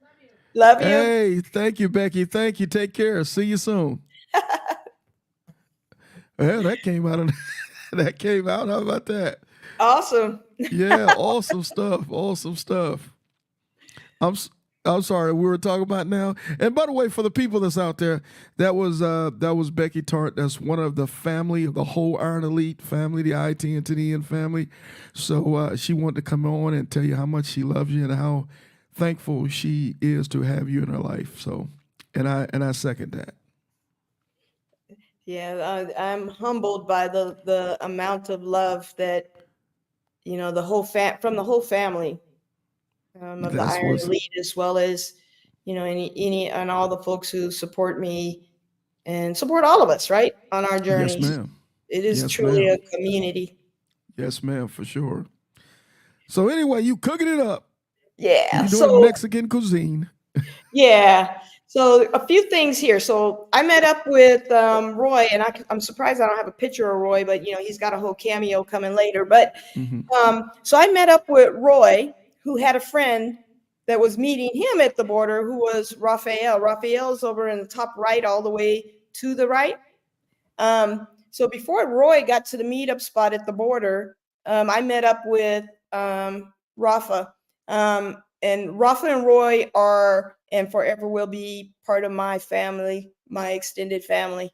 I mean, and I learned so much from these two in Mexico. And Mexico as a whole, I mean, will always hold a special place in my heart because I learned so much. And everything that I learned in Mexico, I was able to transfer that into each one of the other countries. I expected to get through Mexico in, I think, 3 or 4 days. If you looked at the map, I ended up spending, I don't know, 10 or 11 days in Mexico because even though I had the plan, I wanted to also live in the moment, and I felt secure living in the moment with these guys. So I met Rafa at the hotel the first day I left. We're waiting for Roy, and when he shows up, he's like, "Hey, is your chain, is it automatic lubed?" And I'm like, "Hell, I don't know." He's like, "No, it's not. You got some chain oil?" I'm like, no. Well, we'll get some when we get to here. Use this. So Yeah, this definitely. is my first introduction to I need to take care of my chain. And a chain cleaning brush. All Yeah, of both. that. Yeah, you're right. Yeah. Wow. So that's my first introduction to that. And I was like, by the way, hey, I'm Cynthia, So we met, we had dinner, great guy. I mean, he's in Chicago, retired police officer, not a serial killer like everybody thinks everybody I meet on the road is. Thank I God love for that. Then we met up with Roy. Roy was having problems with his bike, so we'll talk a little bit about those problems with the bike as we go. But again, it was like we've known each other forever. And mind you, these are complete strangers at this point. So now I'm like, Psh, you can't tell me anything. Me and my brothers. Well, we weren't brothers Oh yet. yeah, yeah. You got a team. They Well, now ride. you got a team. Yeah. Yeah, but I didn't know how. You still got to learn like how they ride. How long can we stay together? And oh, by the way, are they serial killers? Yeah. Maybe the first day they weren't. True. I don't know yet. Right. You still got to learn each other. Right. But I mean, that took no time at all. Yeah. The guy in the middle is Denny, and he I can't remember his club, but he met us at Harley, and he showed us the essence of the culture, and he toured us all around Mexico, Monterrey to Mexico City, and the place we're taking that picture is his bakery. So he owns his own bakery. He also has some property in Baja. But he took us all around. But one thing that he did is he actually took us, he said, no, you're not staying in a hotel. Remember, I already had my hotels picked out. He's like, you're not staying in a hotel, you're staying at my place. And I'm like, oh gosh. I'm stressed, but I'm like, okay, I'm living it, and I'm praying, and you're in it now. Yeah, you're in it knee deep now. Yeah. So he takes us to his place, and we stayed there 2 nights because Roy had to put his bike in the shop for some noises it was making. And we stayed there 2 days. We had our own rooms. He brought over his entire family. They cooked out for us. So the video we were looking at was me, doing some of the salsa. I mean, a very traditional home cooked meal with the whole family. We just sat there and chit chatted, and I mean, it was like we'd known each other forever, but it helped for me personally break down more of the fear I had of leaving my home. So I was like, okay, this isn't too bad. I mean, we were in some rough parts of Mexico, but I still felt like I didn't have a fear at that point. What is that on that plate? Yeah. Is that a kind of what? Okay. Yeah. On the So left looks like a vegetable. On the right, I'm trying to figure that out. yeah. So on the left, the one I'm making is salsa. In the Okay, I middle, know the salsa. Yeah. So in the middle, so we met a lot of people, and the people made the trip. Yeah. Everywhere we go, we had people waiting for us with open arms. The llamas, Latin America Motorcycle Association. If you're going south, you need to hook up with one of the llamas because they're all over, and they're great people. They ride. Yeah, they're here in Florida too. Llamas. Yeah. You're thinking about going, link up with them. I mean, we were accepted everywhere. But so we met up with Rafa's family. They took us in. We stayed at their house, and they took us to this restaurant, and I had to go to the restroom. So I leave for the restroom. I come back, and this is there for me to eat. And culturally, you don't want to be like, nah, I don't eat that. I mean, there's like a couple things I'd be like, nah, everybody's staring at me because this is delicacy here. Delicacy. So and everybody loves it, and I'm like, I gotta try it. So they gave me a tortilla, put these little fishy things in there. Yeah. Crunch, crunch, crunch. Everybody's watching my facial expressions. I'm like, oh yeah, this is great. Hey, Snacks was trying to be politically correct, man. I'm like, hell no. Yeah, look, when somebody goes out of their way to make you feel comfortable, you gotta eat the minnows, man. You know what? Let me try it. I'm eating these. They look like minnows. Are they That's minnows? what I said. They was minnows, but I think they called them something else. But are they crunchy? You know what? They don't taste like chicken, do they? Tastes like chicken. Tastes like chicken. Hey, man, it's full of protein, man. It is what it is. Put some lime on it. Hey, did it at least have flavor? Throw hot sauce on it, right? Yeah. Well. Yeah. Yeah. Lime. But yeah, so I probably wouldn't order it again, but it was good. Okay, cool. We'll leave it like that.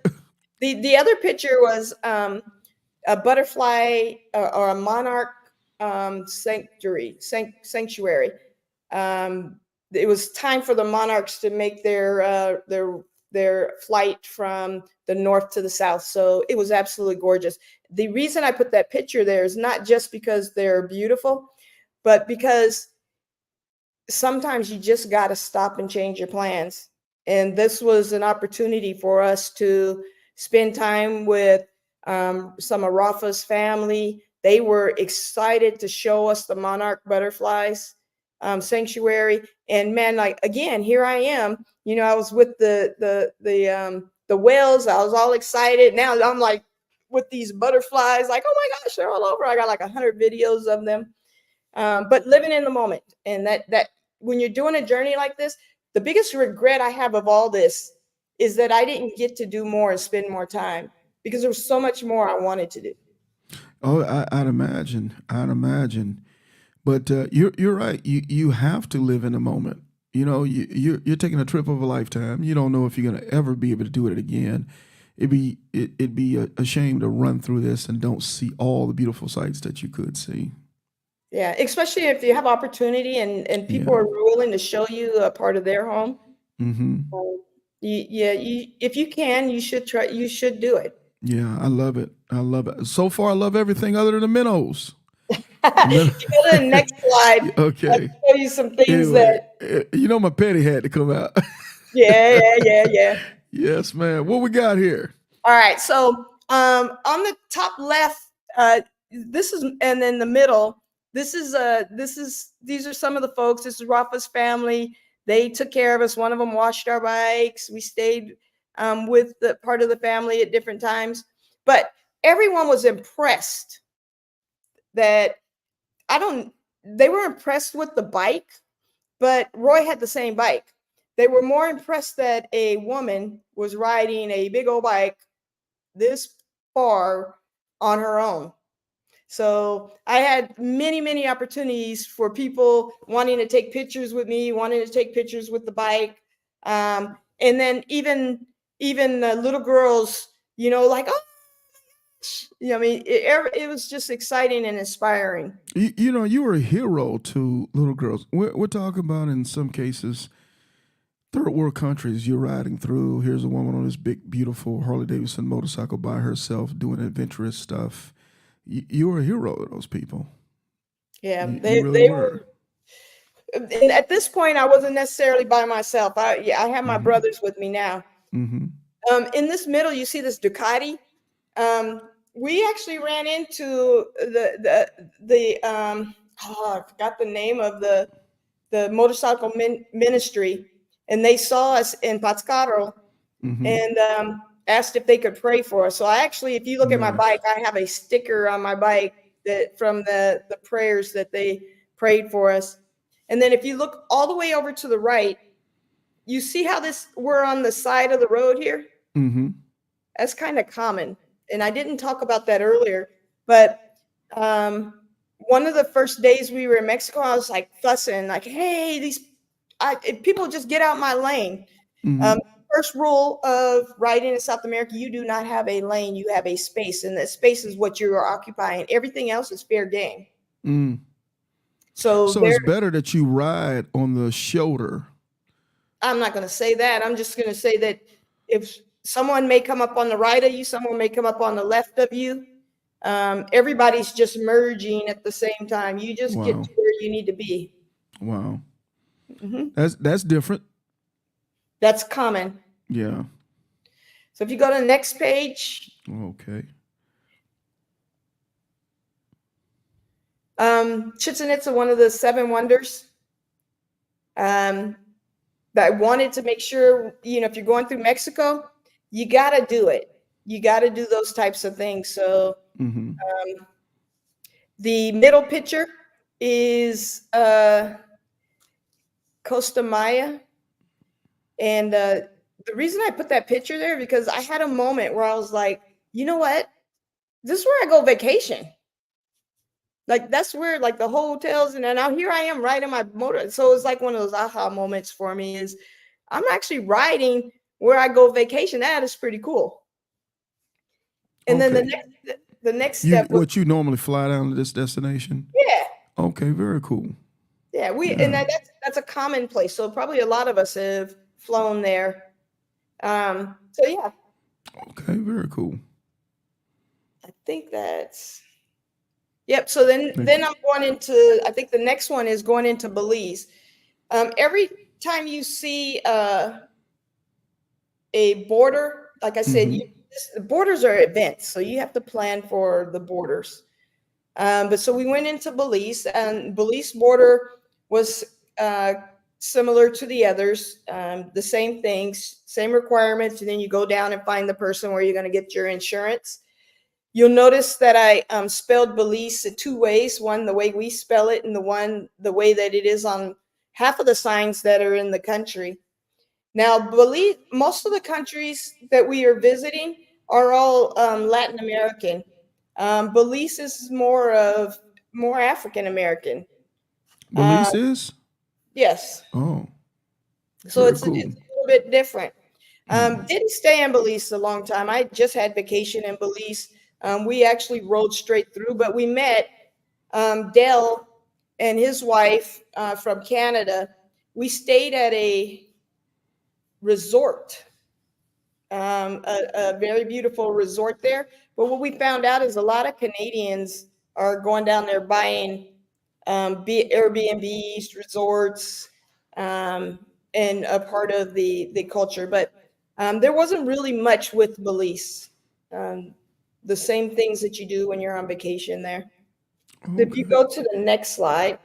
Okay. Look like y'all get ready to get the party started. Dell and his wife had been on there. I'm sorry, you were saying? Dell and his wife had been on the road down to Ushuaia and all around the world several times. So they were on an old Harley that he keeps rebuilding. They were your classic old school bikers. So we got to have dinner with them and hang out. It was good. Is the bottom left-hand picture, is that like the city center or like the hot spot? Yes. Okay. And it's weird because El Salvador was not on my list. Okay. I was not planning to go through. I didn't have to go through El Salvador, but we did it, and I'm happy we did. But this is where I had to really go dig deep. And when I say dig deep is, you see above that, I'm at the Hotel Libertad. So a couple things there. One is you see our bikes are parked inside. In the hallway. Yeah. Right there. Yeah. So that's typical. That's kind of typical. The other thing is, if you play this video over on the right side. Let's do it. This is me. When it comes to rooms, our bikes are in the lobby. Yeah, but this is where I'm at tonight, and there's the bathroom somewhere, but not here. Now, up to this point, I've been staying at like hotels or at people's houses, homes. And this was the first time I stayed at a real true hostel. So I was not happy. Because it's multiple people that stay in the hostel room, right? Yeah. Yeah, that ain't there. I was not happy. So we met, I forgot her name. We met a lady, and so there weren't a lot of rooms. We stayed in the middle of downtown. This was the first time we stayed in the middle of downtown. Most of the time we stayed, on the outskirts, which are way better. So I recommend, if you go down south, try your best to stay. Go to the downtowns because there's so much history, so much culture. But when you're staying, stay outside of downtown. But this was a hostel, and you had to put your own lock on it, on the door. And then you had to go share a bathroom. And there's people sleeping out. Anyways, that was a bad experience. I had bad dinner. I got sick the next day. It was a bad experience. If you don't mind, I'm going to play that back one more time for folks to take a look at that real quick. All right, I've officially hit an all-time low right here when it comes to rooms. Our bikes are in the lobby. Yeah. Nice TV. No TV. That's no TV. What is that? You see that? Did you see those bars right there? That's a heck of a bed. Those bars right there. There was animals or insects or it was just. Hey, let me bag and slept on it. Hey, let me say this for everybody. Snacks she's never gonna say really, really what it is, but if she said she'd about to had it, that mean it was shitty. She just don't want to say it. So I'm going to say it I'm going to bail her out, man. That was a terrible night at the hostel. Yeah, I didn't sleep a bit. Hey, so if you could help us stay away from the hostel, what is that in? That's in Nicaragua, El Salvador. El Salvador. And I'm gonna just say this: when I was growing up, El Salvador was a place where all kind of crazy stuff was going on, man. A lot of crazy stuff as far as criminal activities and stuff. It is documented, man. But hopefully the country has gotten a lot better now. It's a lot more lawful than lawless. Is that fair? Or is it still kind of wilding out? Let me just say I wasn't excited about the whole El Salvador experience. But I mean, we went riding around the next day. It was so beautiful.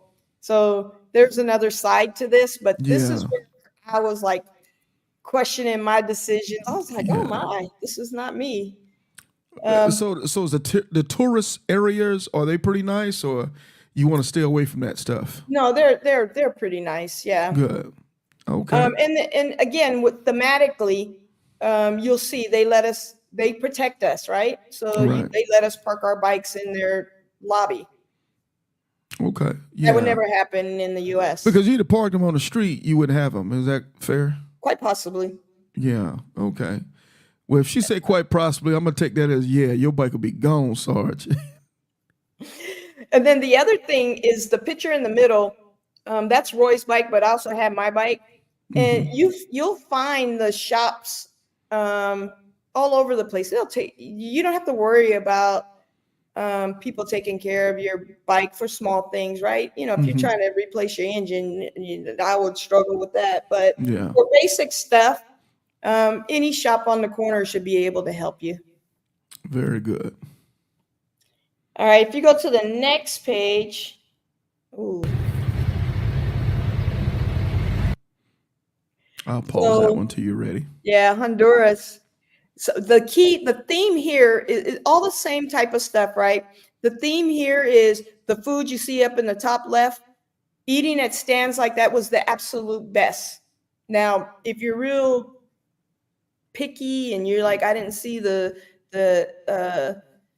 wipes and all that kind of stuff, then you're probably going to starve. But I just pray on it and go for it, and it is absolutely delicious. And you could find most of these at like border crossings, so you pay a little bit, $1 or whatever, and get great food. Don't be afraid of it. The other thing is, you see, I look like a madman. That's a border. So there's also people doing tours. So there's tour buses, and they'll drop a bunch of people off, and they have to go through the line. But you see the line, and then the other thing with that, you don't seem that happy. It's the traffic. Oh, okay.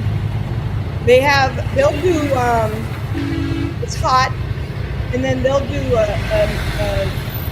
construction, and you're just sitting there waiting. The good thing is they let all the motorcycles go. Hey, it's hot as a bug out there right now. Not happy. They take you on a detour. Yeah. Well, there was a lot of that. But, I mean, otherwise, it's very similar to the other countries. Okay. And then if you go to the next one, we're going to move to Guatemala, which Guatemala was one of my favorites. And people said it was probably one of the most dangerous. But I didn't feel that. This is the only time I got to pop my tent. And we stayed there 2 nights. We were just riding, and we saw this lake. And we said, we should go check out this lake, and pulled over there. Just so happens it's actually a park. And, a lot of people doing the same thing end up in the same place. So you'll see we have our tents. It's El Remate. The minivan at the bottom. These folks just live on the road. They've been traveling back and forth up and down South America with their family. So, we met them, Facebook friends with them now. The lady in the middle has a stand right by the where we camp, and she made us food. She took our bikes and let us lock our bikes in her area. She had a locked area. So, I mean, they genuinely try to take care of you. So the fear of, everybody's out to get you, that is not the case. Generally, they see you, they want to take care of you. Stay out of crazy places, stay out of bad places, and stay away from being out at night. Mm-hmm. I think you can go to the next one. Yeah, I see what you're talking about.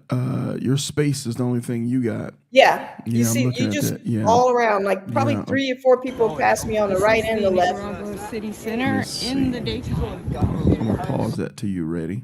Nicaragua was beautiful. The worst border.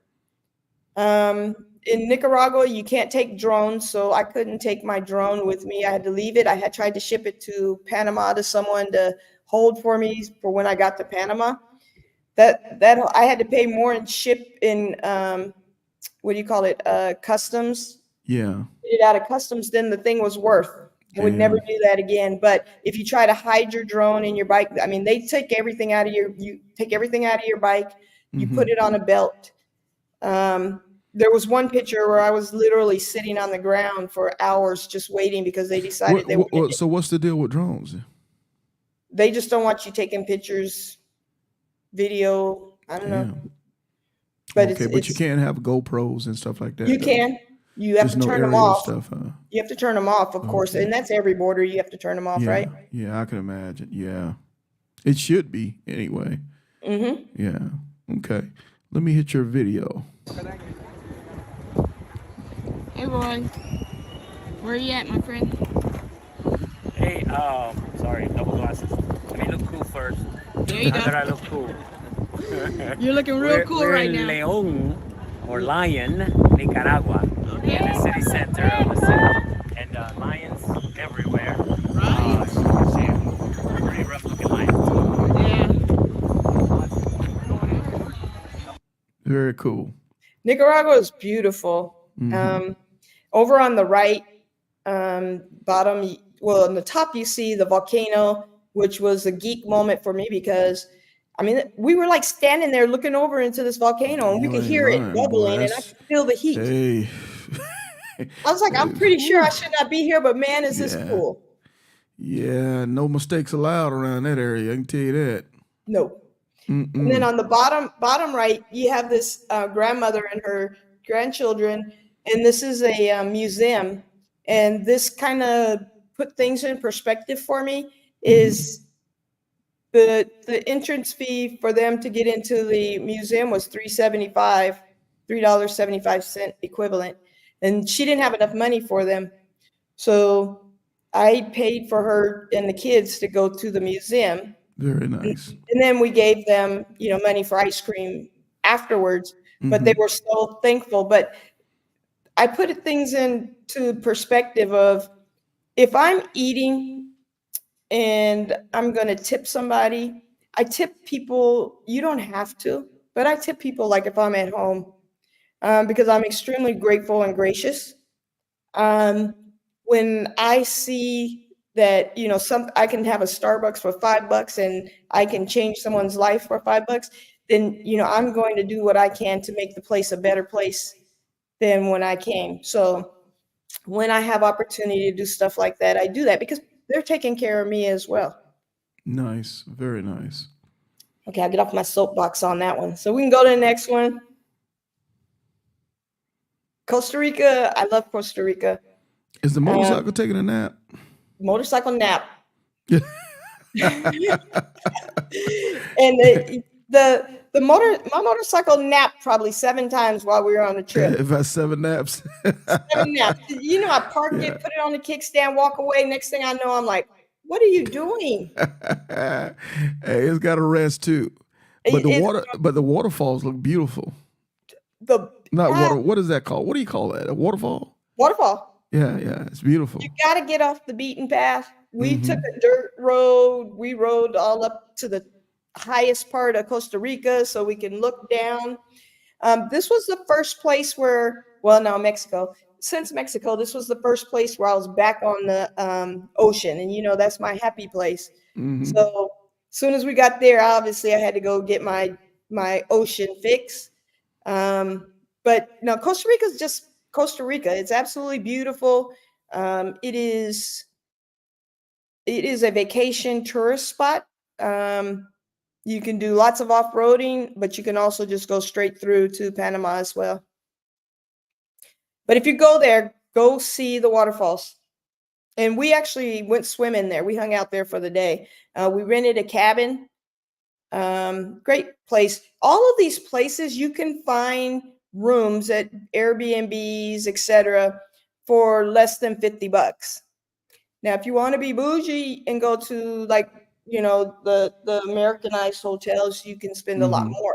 So there's a Yeah. big range, but to me, the more personal experience and just as good, if not better, rooms, Airbnbs. And how we booked them is we did booking.com. And that's where they all pop up. Booking.com. You have a lot more options with booking.com than any other search engine that I've seen. Very cool. Very cool. So it wasn't a whole lot of camping outside and that kind of stuff. Not at this point. We're thinking we've already spent more time than we should have in this whole Central America, because there's a time frame that you have to be doing to Ushuaia. Yeah. So their summer winters are mixed. The best time to be there is November, and now it's already, I think, February. Yeah. But we want to be down there before March. March is like late. That's when it starts to rain, snow. Yeah. So now we're starting to feel a little bit of time pressure getting it, to get it pushing. Okay. And plus, Costa Rica is one of those places that you just go on vacation. So I've been to Costa Rica several times. Roy had been there several times. Okay. You can go to the next page. Okay. Give me 1 second here. I got play that. You can play that. Real quick, I got a surprise. Who this guy? What's happening, player? I Can't hear you, Solo. Let me get his volume off. I got it there. Let's see. You got your volume on, Solo. You got your mute on. Can't hear you, man. Yeah, you got Derek. Let's see. There you go. Still can't hear me. I got you now, my guy. How are you? Oh man, how y'all doing? Man, How's it wonderful. I'm loving it. I'm out here getting educated. I'm out here like, where she going next? Man, it's incredible. I love it, Snacks. I love it. Thank you. Yes, And I appreciate you. I mean, you help us all get motivated. Hey, you can do this. If Solo can do it, that don't necessarily mean you can do it, but at least you know it's able to be done. Hey, I'm gonna say this right now. Matter of fact, if anybody's viewing right now, go ahead and screenshot this. Hey. I got two of the greatest motorcycle riders known in North America on this podcast right now. We're talking about miles on miles on miles, man. Back road riding, extreme riding, just, man, this is motorcycle royalty right here. And this is no hyperbole. This is motorcycle royalty. I'm humble, man. I'm humble. Snacks already know how I feel about her, man. She's the greatest, man. Hey, man. It's mutual. I salute her. Everybody loves Snacks, man. It's outstanding. I've been loving this presentation. I've been loving this show. I've been following along. I'm sitting here doing my homework. Y'all got to excuse me, but I'm doing my homework because I got one coming up too. Yes, another legend coming up. So I'm sitting here doing my homework, man, and try to follow along. But hey, I just want to say, Snacks, you are without a doubt an inspiration to a lot of people out there. I know a lot of people follow you, and I wish you much success and safety on your future journeys. I know you got some stuff planned. And I'm ready to follow along with you. I'm ready to follow along. Well, thank you. I appreciate it. And coming from you, that means everything. Hey, so yes, Solo, yes, do this, man. Let everybody know about your platform, what you're doing and what you're up to. Hey, man, yes. So I finally took your word, and I want to publicly acknowledge this, Sarge. You definitely encouraged me and inspired me to go ahead and create the platform of Riding with K Solo the Rider with Logic. So we have a podcast now, and as a matter of fact, on the 12th, I just hit 70,000 views, which I'm totally shocked and surprised. So obviously, 70,000 views. 70,000 views. Hey, yes. man, let me do this real quick. Let me do. I forgot. I got the wrong one. Let me do my real one. I gotta give you a Don DeMarco. Oh man. 70,000 views, man. That's awesome 70,000 stuff, views, brother. man. 70,000 Yeah. views. So I'm hoping to, just get better with it, to keep bringing good interviews, good experience, good journeys. I got a lot of people lined up, people hitting me up on the inbox saying, hey, I Nice. want to come on, Solo. I want to talk with you. I Nice. want to share this with you. Nice. So yeah, man, I appreciate you. I thank you. Snacks. This is all about you. It's not about me. Oh, And, no, and, no. and listen, I'm right here looking at this. I'm following along with you. And Well, look, thank will you be coming to the RTE this year? Of course. Folks, listen. Man, you know we gonna be in there. Man, I'm loving it. I'm loving it. The RTE, 4th and 5th of October, Hammond, Louisiana. We're going to Don Seafood. Sharif and I put on our official ride to eat. Shout out to my brother Sharif Asadi. But hey, I got to go. I just want to come in, show my face. Sorry, thank you for allowing me to just put my 2 cents in and enjoy this moment. Much Thank respect, you, my brother, thank man. The you. great K Solo, man, the rider. Thank you, sir. Thank you, brother. Thank you. Hey, Awesome. I guess you just it.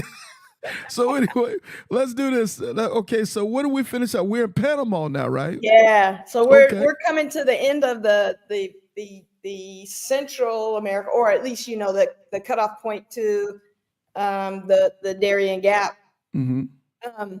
So on my bucket list for Panama was one thing. Well, it was 2 things, right? One is to get to the Darien Gap, right?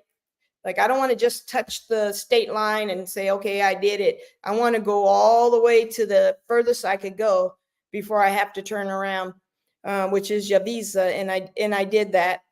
And then the other was to see the Panama Canal, and I did that as well. This was an extremely emotional point for me. So it was emotional because as I was sitting at the aduana is where they check in and out your bike crossing the borders. As I was sitting there, Foxy, Patrice sent me a message on my phone, because we're at the border 3-4 hours. And her message was, to the effect of, hey, I'm so proud of you. You were doing something that no one's ever done. And, we're watching and praying and, and so on and so on. And it was at that moment when I listened to her message that I actually broke down, because up to that point, I was just going day by day. It wasn't a monumental thing. It wasn't a accomplishment. It was I'm riding my bike today this far and doing these things. So I hadn't processed that, you know what? I just rode through all of Central America, and that is kind of a big deal. So I felt it then when she said that. Well, that's more than a big deal. That's huge. That is absolutely huge what you were doing. And I'm gonna say this, and I'm gonna jump right back out. As you were riding through and you were posting, on your Facebook page, and people had brought it to my attention, it went from just casually peeking in to see what Snacks was doing to now every day we had to see what Snacks was doing. We would have coffee in the morning, see where she's at, see what she's doing. On our way going to bed at night, we were seeing what she accomplished that day. So we were living our lives vicariously through you behind the handlebars. So thank you. And what you did again was huge, very huge. Well, thank you. And I'll tell you, I wasn't really trying to do that, but as I continued on, more and more people were wanting updates. Like, where are you at? What are you doing?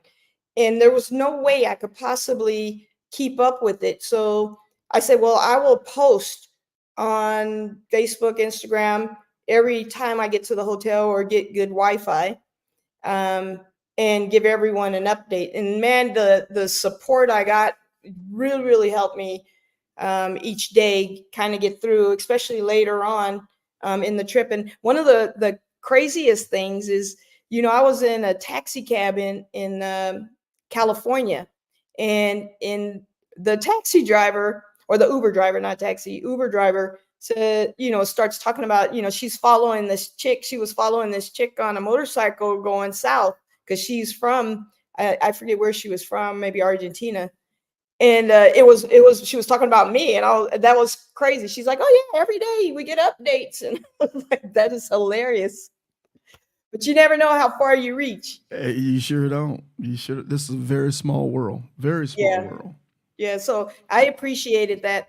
Hey, one thing I do want to point out though about Panama, it was beautiful, and everyone should go. I highly recommend it. But one thing that stood out as being different was when we rode to Yavisa. So remember, everything is Latin. And then when we get to the Yavisa, it turns more into Black people, which was kind of weird. And then I think we might have went a little too far because the road changed. So it's all dirt and gravel as we're going through here. But you said, what was that place? Yavisa? Yeah, Yavisa is basically the Darien Gap. Okay, so this is the farthest. Let's do this real quick. So we're in Panama. Let me see if I can. Let me do this real quick. Let's see. So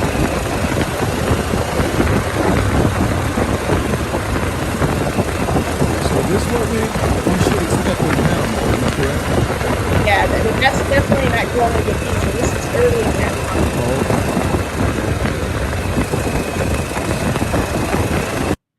I love seeing it. Yeah. Yavisa is more like the dirt road over here on the right, and I think it says Buena. What does it say? Yeah, that's Yavisa. What is this? Buenavides, welcome to okay, Yavisa. I can't say no Spanish stuff. Yeah, me either. Let's see. Okay, Buenos. Okay. Let me stop because I know y'all clowning me. Y'all gonna start clowning me in the chat in a minute. So let me just be quiet. Okay. Anyway, I'm sorry. So it's weird. We're like riding on this road. This is a legit dirt road, right? Mm-hmm. And then we get to this town at the end of this road. I don't know how far it was, but it's like we're riding through this city or this town with and the road is more like a sidewalk, and people are dressed like. Think about the old school, 1950s, 40s, Black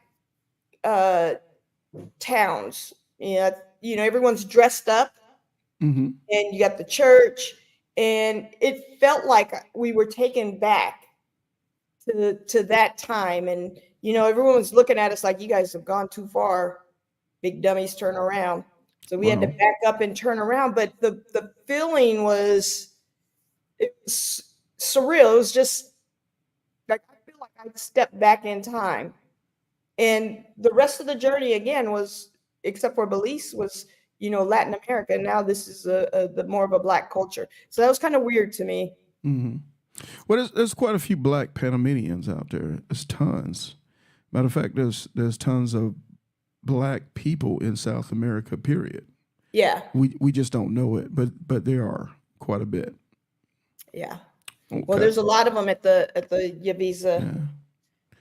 Yeah. And okay. If you go to the next one. Slide. Okay. Yeah. Let's see. Okay. You see this dude right here? Yes, ma'am. So that's Marty. Okay. Love Marty. He's not a serial killer either. He hung out with us. So far, we 3-0 on not being serial killers so far. So far, so good.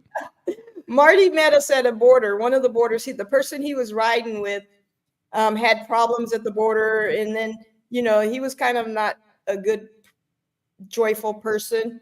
Mm-hmm. And he was arguing, trying to talk the helpers down, the people that help you get through the borders quicker. Mm-hmm. So, anyways, we chatted with him, and then we were like, okay, bye-bye. And then by the time we get to the next border, Marty's rolls up on us right before we leave. And he's like, hey, I left him. He couldn't get through. So can I ride with you guys? So now Marty's our friend and hanging out with us. Nice. I say that to say that that's not unnatural. when you're taking journeys like this. People meet each other, and you might do a leg with someone because they're doing the same thing. And if you're out there by yourself, sometimes you want company. Yeah, I'd imagine a lot of times you want company, but also the tougher part is having to say goodbye when you have to leave somebody behind. Yeah, Marty and, left and, us. and I'll let you get there, but I just thought about, you said he just left his friend behind, and now I had to leave one and add one. Yeah, well, he left his friend, but I don't think he was upset about it. They weren't really getting along all that well. Okay. And his friend had I guess he'd been there before, so he was trying to teach him how to do it, and then he couldn't get his bike back through, so he had to pay some money or something. But yeah, so that's Marty, and Marty hung out with us until Panama, till we got to Ibiza, and then he went back home, and then it was Roy and I continuing. Okay. So you can go to the next page, which takes me to the next leg. And this is the final leg of the journey, kind of final leg, right? It's the final leg. Yeah. So look, oh boy, who we got? Who we got? Loki. Hey, what's going on? What's going on? What's happening? Hey, hold on. I'm I'm technologically challenged. Can you hear me? I hear you. Yes, sir. We can hear you. Hey, man, I just wanted to hop in there and give Snacks her flowers, man. I mean, this number one, as a fellow corporate presenter, I want to give you big kudos for this presentation, girl. This is awesome. It's so inspiring, and I think with this presentation, you are set to go on the motivational speaking tour with Mama D and others to share your story, because it's just phenomenal. And I wanted to also thank you for your post on the Three Flags Classic, because your post and all of the fun y'all was having last year is the sole reason that I went. And as I said in my little video, it was pure envy, because I was like, oh, I'm going to do something fun like that, So I really enjoyed myself, and thank you for always sharing and inspiring us. And your positivity is just so contagious. Don't ever change, girl. Love you. And I'm a drop, sir. Don't ask me no questions. I'll see y'all at the RTE. For sure. Congratulations on your ride. Hey, I appreciate you, sir. I appreciate you. See you soon. Thank you. Thank you. Boy, it's Rockstar Day. It's Rockstar Day. Yeah, all these rock stars jumping on here. What? Yes, ma'am. No, you the rock star. You the rock star. So this is the last leg of the trip, huh? So this is Colombia, and we rocking now. We in the real no man's land now. Am I correct? Yeah. So this is the one that I wasn't sure I was going to get to, but we figured it out. So looking at the map over on the right. So this is, if you look in the top part, there's that filled in circle. That's Bogota. So that's where I started this journey. But you'll see that we went all the way back to the top, which is Barranquilla, and then came back down the coast through Medellin and then on. So even though we were crossed the border and ended up in Bogota, we still took it all the way to the top to complete the whole Pan American highway. We didn't cut out that piece. And then the picture in the middle was one of my bucket list items, which was crossing the equator on my bike. Now, I couldn't take my bike to where that. Okay, so the equator, what we're talking about, just south of Bolivia? Is that where the equator crosses? In Ecuador. Ecuador. So Quito, in this specific picture, is Quito, Ecuador. Okay, because Ecuador, okay, there we go. I see it. Okay, so Ecuador is just north of Peru, and that's where the equator sits. Yep. Okay, got it. And that was one of I've flown across the equator, but in this, I was like, oh, shoot, I get a chance to ride across the equator. So, because I'm a little nerdy, I thought that was pretty cool. No, I like that stuff too. I've had several opportunities in the Marine Corps, so very cool stuff. I'm a nerd with you when it comes to all this geography stuff. Good stuff. Yeah. If you go to the next page. Okay. So remember, I couldn't figure this out, but Roy had an old college roommate, Edwin, who had connections at the airport, and they knew that Overland Embassy was the right place for us to take our bikes from Panama to Colombia. And so for $1,250, and I wasn't sure how much it was going to cost. A lot of people say, you could take your bike. Is this the Roy? That's Roy. Do me a favor, if you can, Snacks, send him the link. Let's tell Roy to pop on for a couple minutes.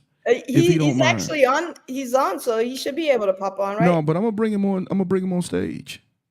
Yeah, if you can send him the link, if you can forward the link I sent him, and let's see if we can get him on for a second or two. I know this is kind of impromptu, but we talking about him. He at least should be able to say something on his behalf. Yes. Yeah. Yeah, he says he hears us, but we're gonna see if Roy. She's gonna send you the link, and we're gonna see if we could pop you on stage. See if we can have you on. She speaks the world of you, guy. It's like we all know you. Well, of course you got it. If you know me, you got to know Roy, right? Yeah. He's being humble. We good. We want to hear Snacks. Now, we want to hear from you, too, if we don't mind for a minute or so. If you can, I understand, but if you can pop on with us for about a minute or two, I appreciate it. Okay. I just sent you the link, bro. Okay. So in the meantime, I'll let you continue, Snacks. Yeah, so we shipped our bikes. So let me talk about Overland Embassy. Alejandro and his team were excellent. $1,250. We bought into the VIP service, which is VIP services. They pick you up from your hotel, you ride your bikes to where they need to be prepared for shipment. They take you through all of the paperwork. Then they take you to the airport where you drop your bike off and get it all wrapped. You can put certain things with your bike, so you don't have to carry it on the plane. Of course, you have to drain all the, the fluids and all that kind of stuff. So let's see. I think hold up. We got one other person in the meantime. Who we got? Let's see. You don't have your camera on, sir. I need you to turn your camera on. There we go. Email. Hey, what's up? What's going on with you, my guy? Hey, I'm here. They doing a little celebration for me, but I'm here to celebrate the big girl. Congratulations. That's what's up. Yourself. Well, thank you. Congratulations to you getting off the road. Wow, Hey, I I've tell you. been on the road a little bit, but I ain't been on the road nothing like you. Hey, don't be so humble, man. You did that. Triple crown. Thank you. Hey, Snacks. Hey, Sonny. Hey, we got the bells, man. Hey, congratulations, David, man. You did your thing. You are a true highway beast, sir. You are a beast. Yeah. Thank you. Hey, thank you guys so much. We know you guys got y'all celebration going on, but we're not going to hold you, but we appreciate you spending a couple minutes with us today. And tell Sonny we said much love and respect. Oh, Sonny, we love right the bells here. to pieces. Right there we go. How are you, man? Hey, I just wanted to come on to say hello to Snacks and tell her congratulations once again. This quite an accomplishment. I tip my hat to you. I wish I could do it. I don't know if I can. Oh, you can do it, D-Bell. You got it. Maybe one day I'll grow up and be able to do that. Oh, stop showing us how to do it, Snacks. Yeah. Hey, thanks, David. Thanks, Sonny. You guys take care. Much love. Bye-bye. Oh, boy, we got, let me see. I'm going to see if, Roy, you are muted, sir. If you can unmute. Roy, if we can get you to, there we go. Roy, how are you, sir? Hey, party, man. You should have done that. Hey, man. What country are you in with that background? Oh, that's my house, girl. I know, I'm just messing. Man, matter of fact, we just started talking about you, man, about this, we're in Colombia now, right? Yeah, so we're headed to Colombia. Okay. We use the Overland Embassy. Okay, I'll let you guys take it from here. Hey, Roy, you could tell him about your roommate and how he hooked us up with Overland. Edwin, huh? Yep. Yes. I went to college in New York City at a Merchant Marine Academy, and you know, it was mostly folks not like us at the school, but I we had got you. some amazing folks from Panama. You know, I'm Dominican from the Caribbean, so I mean, those are the folks I connected with, right? And it was an amazing group. We played dominoes all the time. We played loud music. We cooked in our rooms, you know, ate hot peppers. And Edwin and I, we, you know, best friends, man, best friends. So Good this is stuff. a guy that anytime you go to the country will open his doors. And, you know, Cynthia experienced that family love that they received us with, eating at the house, staying at his mom's house.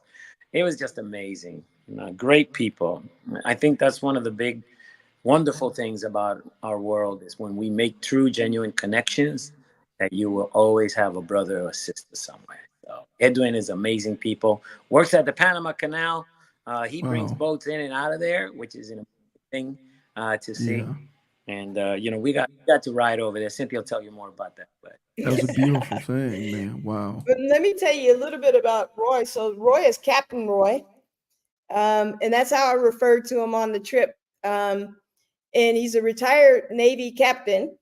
So I saw you just posted a picture. Thanks for your service, Roy. Thanks for your service. And as we were going through our journey, you know, he always had an answer and logical thought process. And so it was, you know, I was blessed to be able to team up with someone who's not a serial killer, who's the exact opposite of that. Who ends up being my brother. Even my family, they're like, well, dang, you guys could really be brother and sister. And I think Roy's friends with all of them now too. Wow. Good But stuff. amazing travel partner. And what are the odds of finding someone doing the same trip at the same time on the same bike? Mm. Which the bike had only been out for what, a year, if that? Yeah. Fate. Yeah.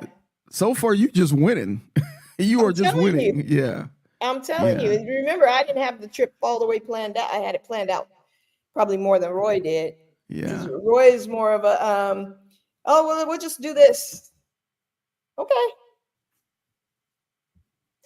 All right. So let's go to the next slide. Okay. Let's do it. Let's see. Okay. So this is Colombia, and obviously I didn't put nearly enough pictures in here for Colombia because we spent a lot of time in Colombia, but there were some significant things that happened. One of them is my rim is bent there. It's not bent too much, but you know, I ended up hitting potholes while we were riding at night. We said we weren't going to ride at night, but we did because we're trying to get to Barranquilla, and I hit it, not even a pothole, it was a manhole. Like when my bike hit, I could feel my bike. I thought my bike was gonna go into a hole. And there were several of those, and you can avoid them mostly if you can see them, but I couldn't see them. So that was my issue. But once we got the Barranquilla, the guys there thought it should be fixed. I wasn't 100% aligned with that, but I was, you know, obviously they know and they can fix it. So I went along with it, even though it wasn't really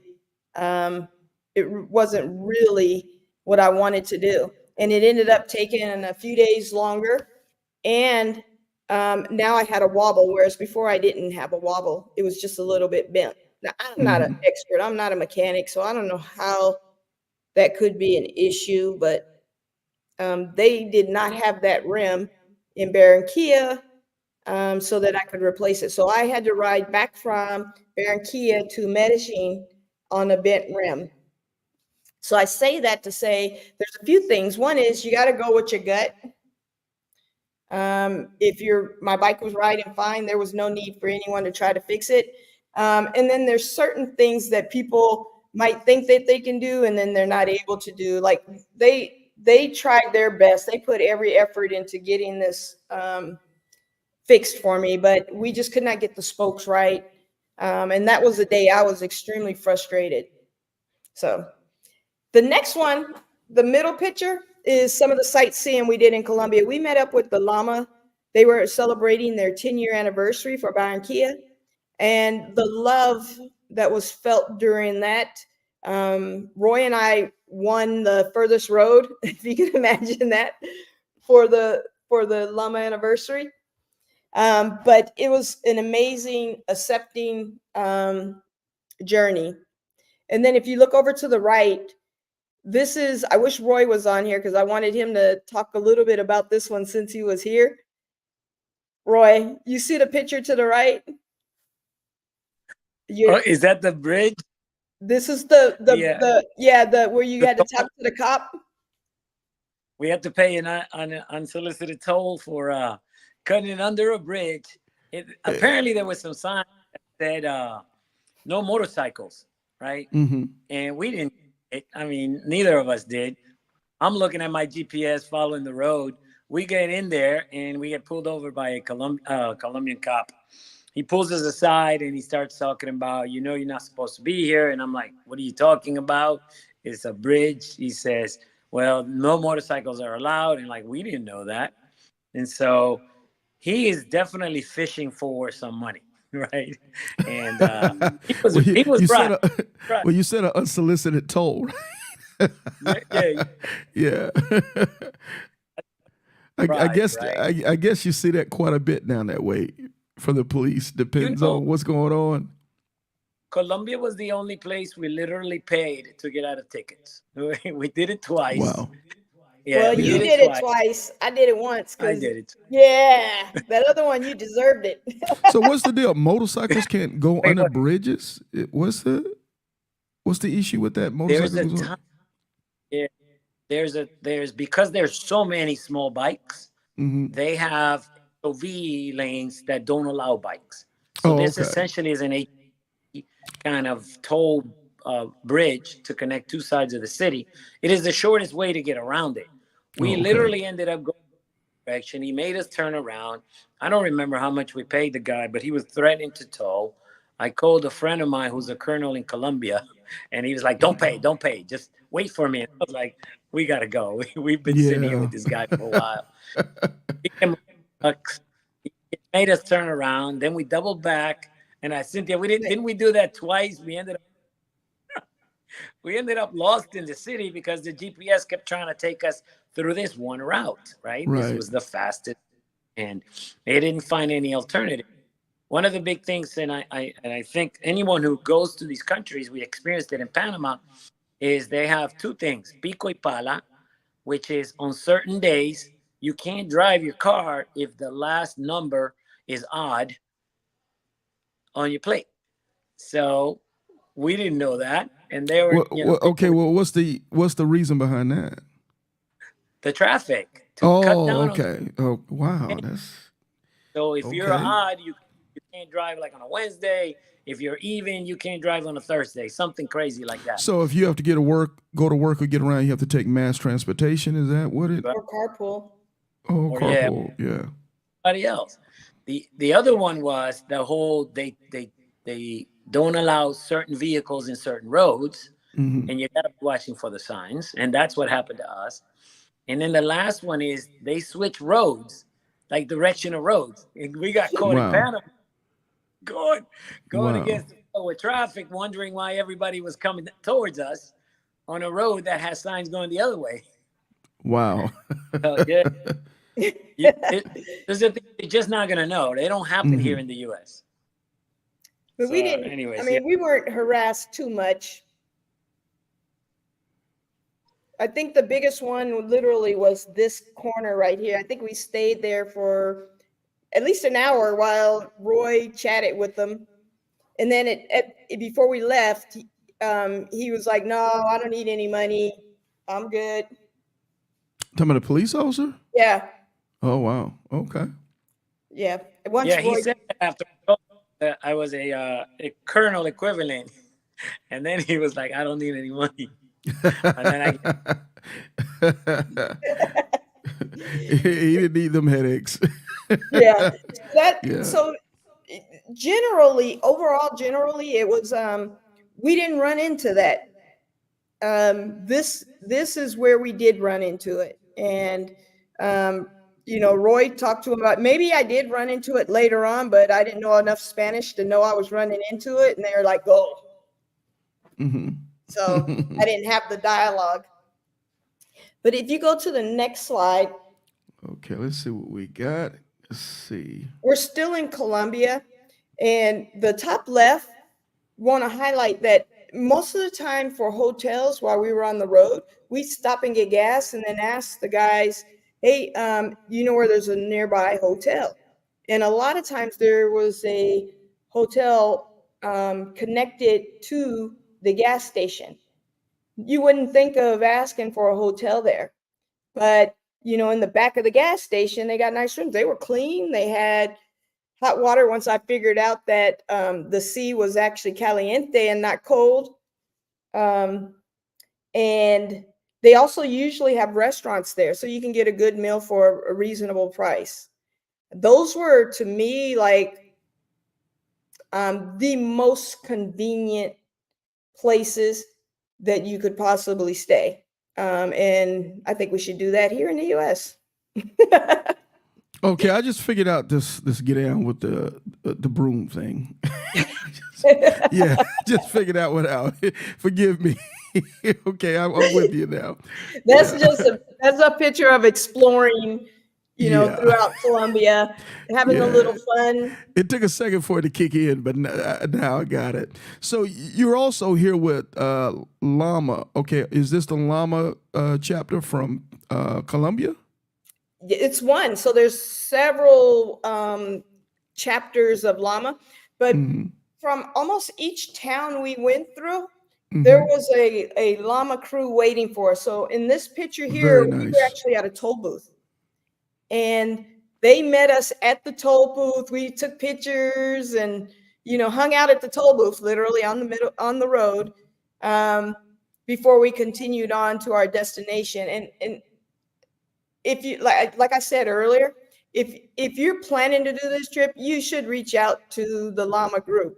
I mean, their network is so strong. The people are amazing. And they gave us the best of the trip, because everywhere we went, they wanted to show us the best of their place. So at the beginning, I showed the map that said, I'm going to be here on this day, here on this day, here on this day. But I also said, you want to make sure that you're flexible so that you can live in the moment. And this is an example of that. Very nice.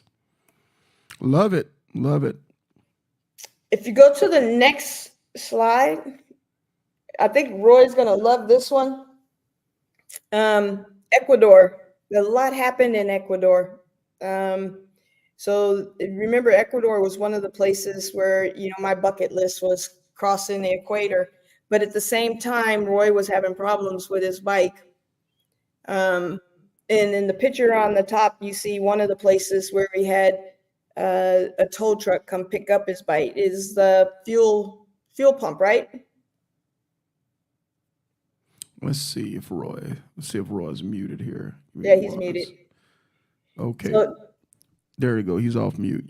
Yeah, you're in a little bit garbled, Cynthia. Oh, there it is, the Ecuador picture. All right. It was taking a minute to load up on my side. It's okay. I was talking a little bit about Ecuador was awesome, right? We had great tours. We visited a lot, but this is also where you were having bike problems, or the most of the bike problems happened in Ecuador. Yeah, just as we entered Ecuador, remember that intake manifold cracked, and I was getting air, and the bike was shut down every 5 minutes. And then we would have to wait 5 minutes to start it and ride a little bit, ride another 5 minutes. This is one of the most amazing things that happened to us. We end up in this little town, right? And the bike dies literally in front of the hotel, the only hotel that has space that night. This is where we share that room. Yeah. And it was fate, right? And it turned out they were having this big festival or something going on. Carnival, yeah. So we actually enjoyed being there for a couple of days. This is where we met those guys that went and had our bike towed, and this would be tow number 3 or 4 for me. This would be the first tow, but 1 of 4. So you were having the same problem with your bike, or was individual different problems that were going on? Oh, it was different. So Cynthia had her rim issue. Okay. Had lots of codes and things, different things pop up at different times on this bike. But for me, it was, I think, a manufacturing defect inside the air intake manifold. Okay. Because it didn't happen to anybody yet, not anybody else. The other one was fuel pump, right? I had fuel pump issues the day after I left my house. And it literally, that fuel pump lasted all the way through Ecuador, but we were able to fix that problem with the guys that we met in Ecuador. So we could continue that trip all the way down. And the funny thing about repairing that air intake manifold, it was done with paste, that glue stuff that you do windshields, that you fix windshields with. And none of the Harley dealers. It was literally a mechanic. We call him El Gato, one of the llama guys that came through, and he said, "You know what you got? What the problem is? Sounds like you get too much air." He pops it open. He finds the crack. He seals it. We put it back together, and after a few days, we're able to keep going. Wow. And let me say this. So we were in Quito. There's a Harley dealership. The Harley dealership computer wasn't working to read the codes. And and to their credit, they have one mechanic, but they weren't even willing to look at the bike, like just good old, mechanic stuff. They were 100% dependent on the codes. And the thing with the bike, because this is where the bike kind of started being an issue, is that people or the Harley dealerships at this point weren't confident with how to even work on this bike, because this isn't Harley's mainstay, right? This is a new thing, and they just were kind of afraid of it. So remember earlier I talked about there's, just because you have a certain bike doesn't mean that it can't be worked on at any of the shops. You want to be careful to make sure that you're watching how it's being done, and it's great if you're mechanically inclined like Roy, but you're not stranded just because you have a mechanical problem. There's probably someone there that can help you, and like I said, everyone's extremely helpful. Good. Where this bike went down, there were 2 times that coincide with food, and this one we were in the mountains, Andean mountains, and they were. I see the white corn and what looked like pancakes or some type of griddle cakes. It's called a ripa, right? Yeah. Yeah. What is it? Just bread? Just tastes like bread, differently. Or is it kind of like hot water cornbread? Hot water cornbread. Okay. Yeah. Looks good. Yeah, but so you see how this just kind of look at how it's set up. And probably most people we know would just pass that up, but standing there asking for more.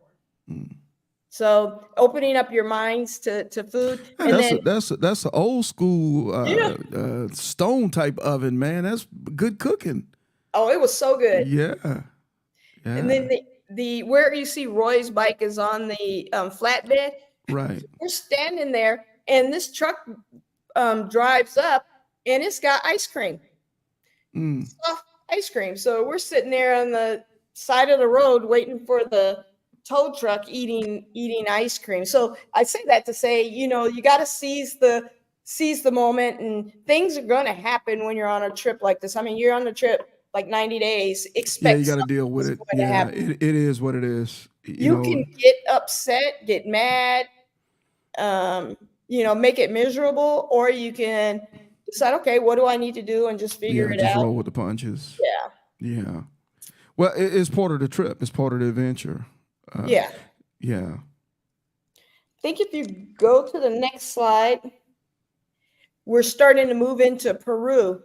Now, Peru is my love and hate place. I mean, of all the places that we've been, Peru is the most culturally diverse. It is absolutely stunning, above the clouds. The food is amazing. The people are amazing. But this is my love hate. Mhm. So you look at the top left, we're rolling about what, I don't know, 10,000, 12,000 miles. I mean, feet above, in the Andean mountains, taking pictures. And you're also, again, on the beach. And then you're also in the desert. So you have every type of terrain that you're working with. And now when I say we're up in the clouds, we're not just on a straight road up in the clouds. We're doing switchbacks up, down with trucks and Looks like that's the prettiest part of the ride so far. oh my gosh, it is just It looks absolutely gorgeous. Yeah, it stunning. does. And I like open spaces like that. I love that kind of stuff. So this is a time when, if we start moving to the middle of and I'm condensing this a bit, but moving to the middle of the page and I sent Roy this picture and video last week when I was on the plane, is my body still reacts to this. Okay, Snacks, before we go on, if you can give us just a brief second. Okay, hey, for everybody that's on Facebook with us today, man, we're going to go ahead and kill the Facebook stream. So if you're on Facebook, if you can do me a big, big favor, if you can open up another tab on the YouTube, Sarge, Life and Motorcycling, I'll have it at the ticker at the bottom. We're going to go ahead and move the content over to YouTube. So we're going to go ahead and kill Facebook here, and we're going to get this thing going on. But for everybody that's been on with us today, we really, really appreciate you. We appreciate Roy. We appreciate Snacks for sharing this beautiful story with us today. These guys are teaching us how to inspire to ride motorcycles to great distances that we would never dream of doing. So there's no excuse, man. If you're not taking in this content and planning your adventure trip for the future, man, what are you waiting on? Get started. So I'm going to turn it back over to you, Snacks, if you don't mind. Oh, no problem. So, so we're riding through all these different terrains, and Roy and I are back and forth like, oh my God, did you see that? Because we have our little headsets on. We're like, did you see that? That was amazing. We're stopping and taking pictures. And so on one morning, we're at, I don't know, some ungodly feet above sea level in the mountains. And when we show up to the hostel, it's late and we're hungry. They don't have any food because they stopped serving, but he still got some soup. So you remember he gave us both a bowl of soup that he made, and he gave us cocoa leaves, and he said, this will help you with the sickness. And I didn't do the cocoa leaves because I have a rule that if I haven't done it before, I'm not going to do it while I'm on my bike, because I'm not sure how my body's going to react to it, even though everyone says, hey, it's really safe. It's normal. I still don't do it because I don't know. I'm kind of crazy like that. But so that should have told us something about, why we're tired and, taking so much effort to do any and everything. But we got up the next morning, got on the road, and it was the most beautiful part of the entire trip. And we're doing the switchbacks, going back and forth. You see in the picture up there on the top left, what I don't show are the pictures where we had snow, and it is just absolutely amazing. And Roy and I stopped a few times to take pictures because it's amazing. And then okay, Snacks, if you don't mind, you said the coca leaves were for what now? Was it give you energy or no? It's for what do you call it? It's dealing for with the elevation. Yeah, elevation. Okay, it's the deal with altitude, and being okay. Oxygen. Okay, and the cocoa leaves is obviously this is all natural and okay, but you were freaked out because you ain't finna play that on a bike. No, I wasn't freaked out. I'm just, if I don't know how it's going to react with my body before I get on my Right. bike, I'm not going to try it when I'm out of the country. And Yeah. Okay. that's a rule of thumb for me, Okay. unless I have absolutely no choice. But otherwise, I'm not going to try anything new Oh, okay. except food. Okay.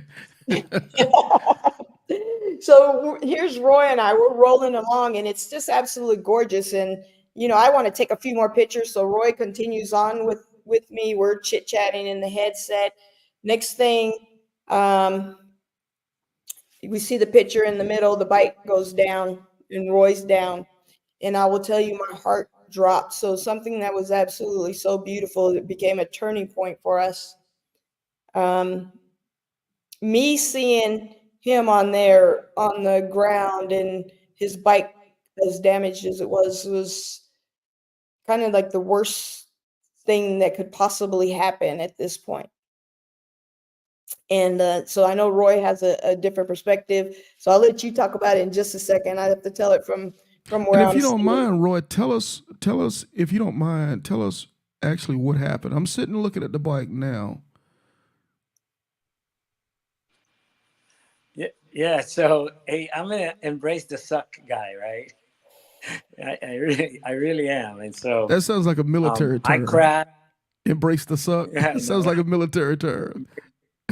Okay. So literally I wake up and I'm holding the bike and I see two guys pushing it up a hill, and I turn to Cynthia and I go, "What happened?" And she's like, "You crashed." I was like, "No way, what are you talking about?" And I look at the bike and I'm going, "Hello, hell." Holy moly.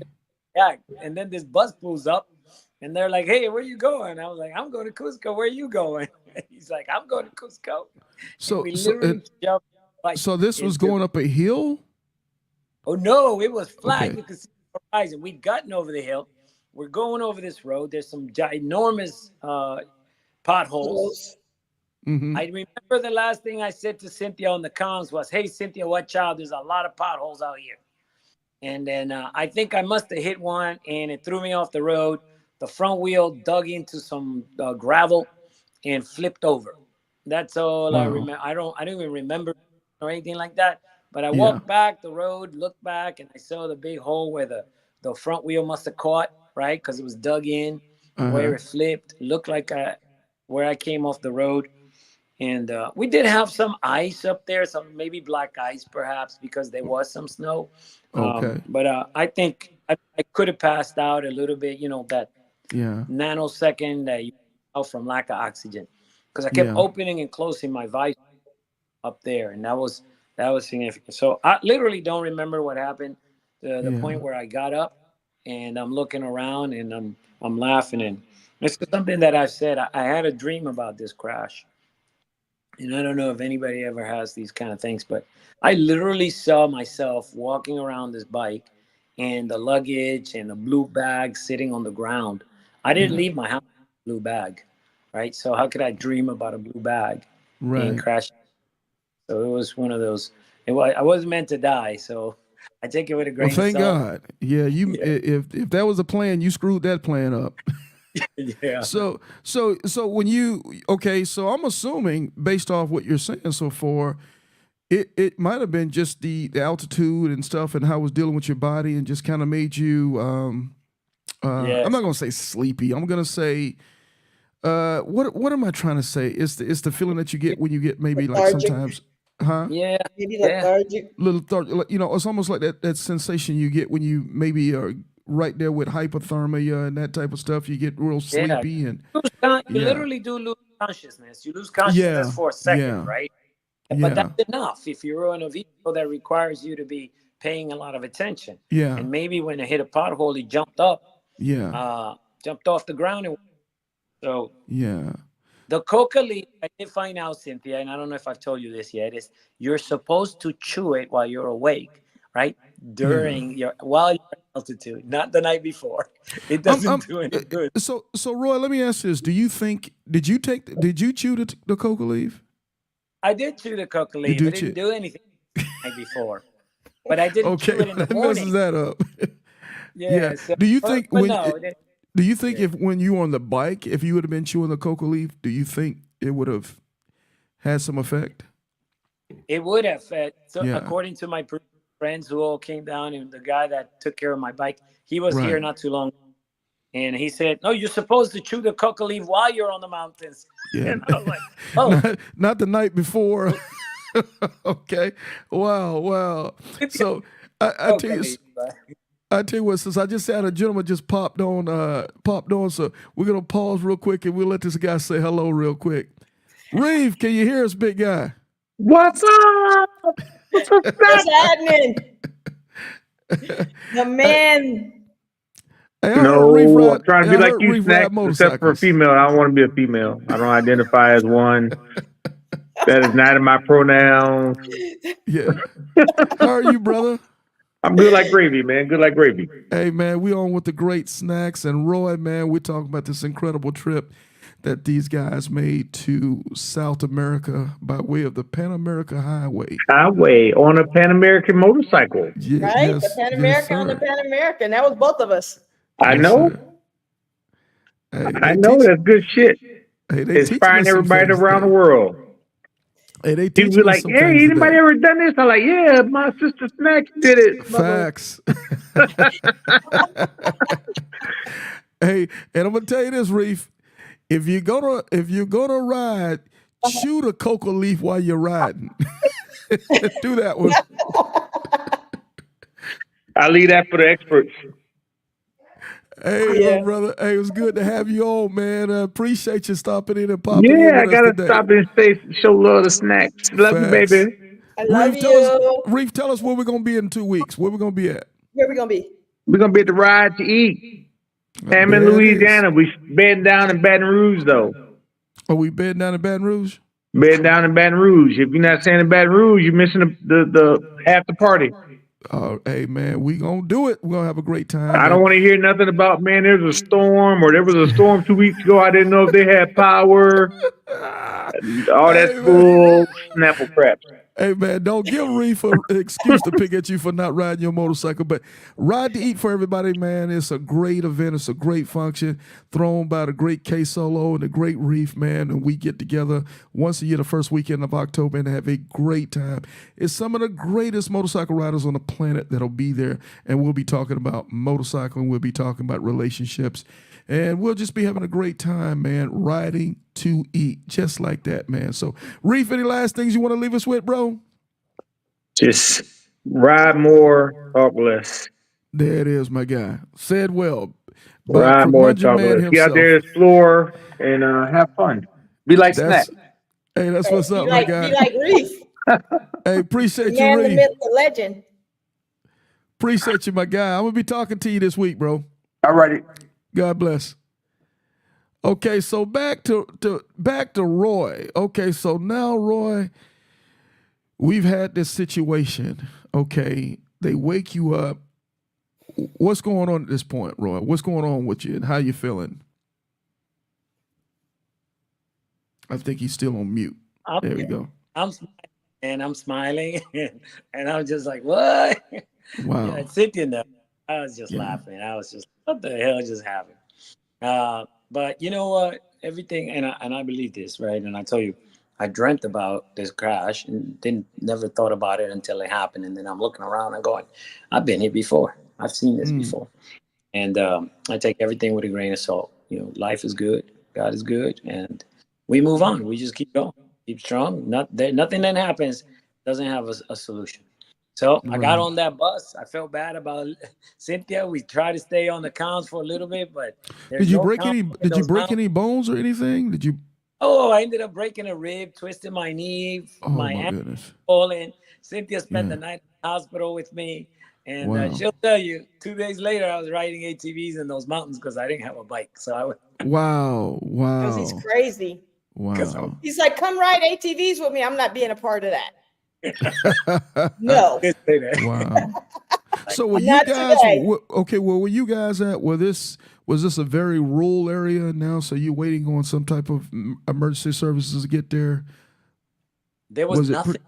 There's nothing. Nothing out there. So I'm imagining he's sitting out there in pain for a while.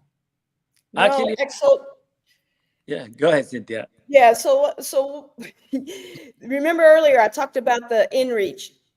Mm-hmm. So Roy had not the inReach. He had one of the other ones on his bike with the emergency SOS. Which one was that, Roy? It was the Garmin one, but it Yeah. was kind of part of InReach, so it was plugged into. It's Yeah. the 900 series. Yeah. So I was behind Roy. We were talking on the intercom, and I heard, he's telling me about the potholes, and then that was it. So, when I rode up and saw the bike down, I freaked out. First thing I did is press my button because I'm like, we're in the middle of nothing. We've seen nothing forever, and we're at the top of the mountain, and we still have so far to go. So I'm like, how in the hell are we going to get help here? So, I see he stands up and, he's talking. I'm like, thank God, sit your butt down while he's trying to pick up the bike and do all other crazy stuff. And I'm like, sit down, be quiet, walk around, do whatever you're going to do. But then this bus I flagged down this truck that just so happened to be coming by. And the guys from the trucks pull over. They pick up the bike and take it to the side of the road. We check Roy, make sure Roy's okay. And then they're like, okay, they ride off. So now it's me, Roy, and the bike on the side of the road. And the Garmin people are texting me. And remember, I said I have that two-way text. And when I pressed the button, the first thing they came back, they said, are you with Roy? And I'm like, so now I'm like, how do they know I'm with Roy? But Roy's Garmin went off on its own based on the impact. Okay. So then when I pressed it, they could see where we were together. So mine was programmed to, on impact, call my wife and my daughter, who's 14. Wow. What's happening at home, Cynthia, is Gabby's getting a notice. Middle of the night, she wakes up and goes, Mom, Dad died. Okay. And the same thing, and the same thing's happening on my end. Because I pressed the button, so all my emergency contacts are getting the same message. So they're getting phone calls at the same time. Wow. So now everybody's freaking out, and I'm sure now everybody's texting and inboxing. And so at this point, I can go two ways on mine, but I'm so busy in the moment working through everything, I can't even remember how to, but it's not the time to do it anyway. I already pressed the button, send us help. Then a bus rolls up. So the bus, I flag it down and it stops, and the guys jump out and they're like, Roy told you the dialogue. And then they pick the bike up, stick it in the luggage. I give Roy a hug and say goodbye, and they're gone. Wow. They're going on a tour. And so Roy's going on a tour. Bus tour. So I guess you're trying to figure this thing out now. No. And now I got Garmin texting me like, is he okay? What's he doing? I'm like, he's on a tour. Right. Quit texting me. Right. And so here I am now. I'm like, oh, I still got quite a ways to go, and I need to get there before it gets dark because we're still doing this. Those switchbacks, yeah. So, I jumped back on the bike and I'm riding to Cusco. Of course, I'm taking my time because I'm freaked out. My heart's beating like 100 miles an hour, and I'm still trying to, I don't know where Roy is. He's in a random bus. I know they're gonna take care of him. He's gonna get the Cusco. We already had a place set up, so we knew we were staying for the night. So we met up in Cusco that night, and then we worked through everything, got him to the hospital. But that was huge, and I didn't expect that to happen. I know, Roy, you didn't expect that to happen, but we worked through it. The one of the takeaways though is Garmin didn't send anybody out there because when I was texting with them, they were saying they don't have anyone nearby because we were like literally close to nothing. So well, it looks like it. I'm looking at the pictures. Ain't much out there except maybe, what do you call them, the man? Alpacas?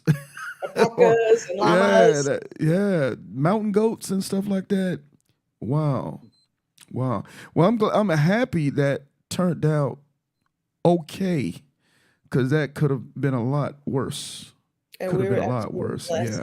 Yeah, yeah. And for the viewers, we're taking it saying these are things that you got to be prepared for. These are things you got to be ready for. Just like Roy said, it goes with the whole scenario of this thing. These are things, and I think by you guys having a Garmin system that had this emergency system, I think that's an awesome thing. I think there's no way you should be even out here doing this without that.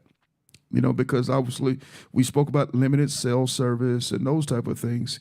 Is it fair, guys? I'm also say this. You've got to have a little bit of, I would imagine, being in decent shape really helps.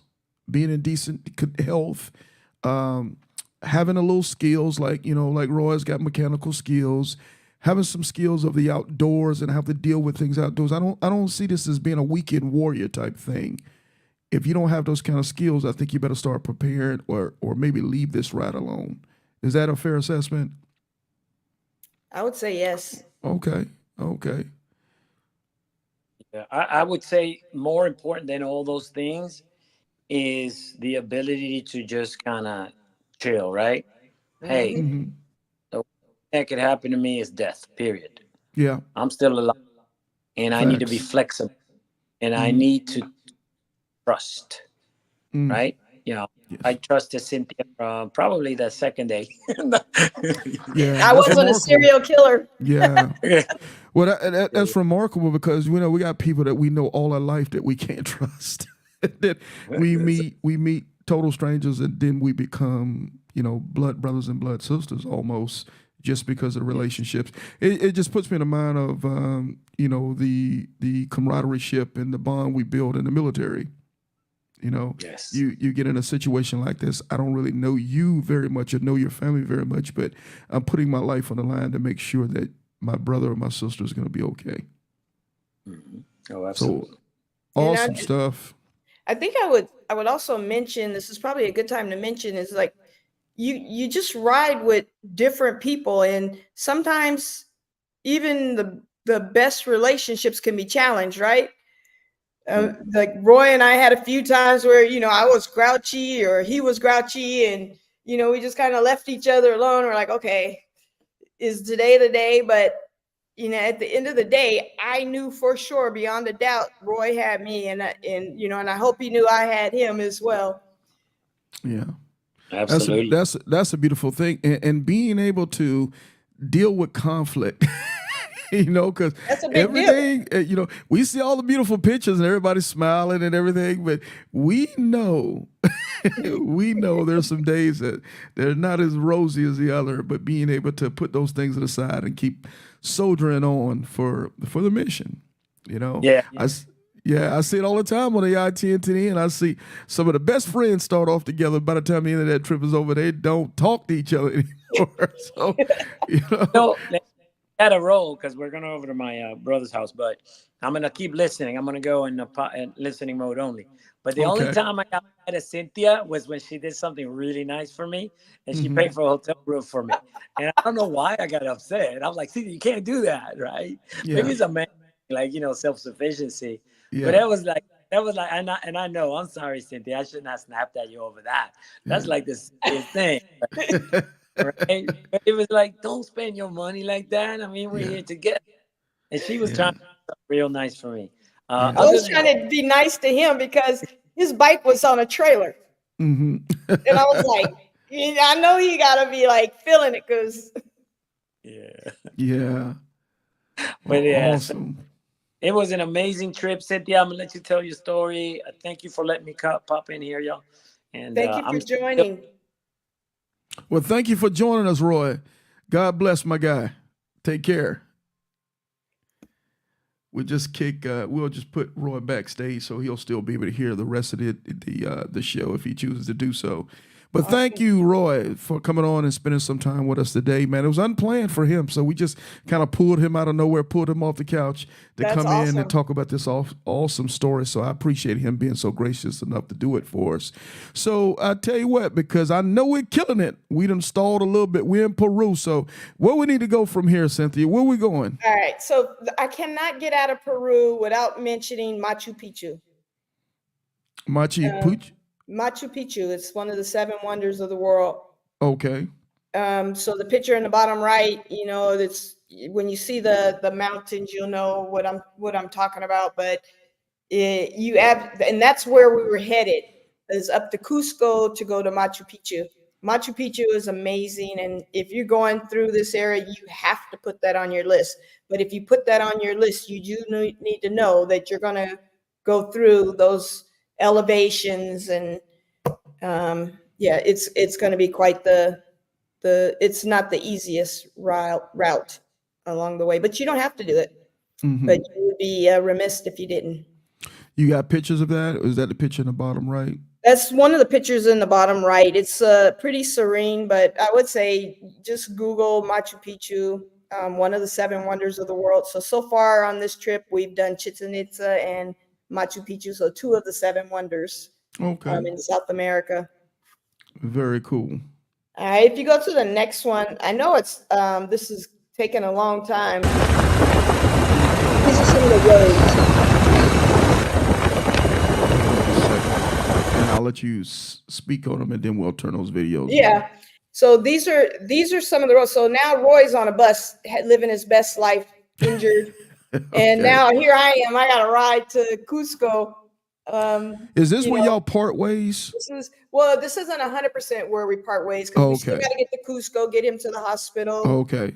But now this is from the beginning of me riding solo. So the roads, these are some of the roads. Roy talked about hitting a little bit of a pothole. But this is stuff we had to deal with throughout the entire Ecuador and Peru. So you could go ahead and play those. Okay, here we go. I'm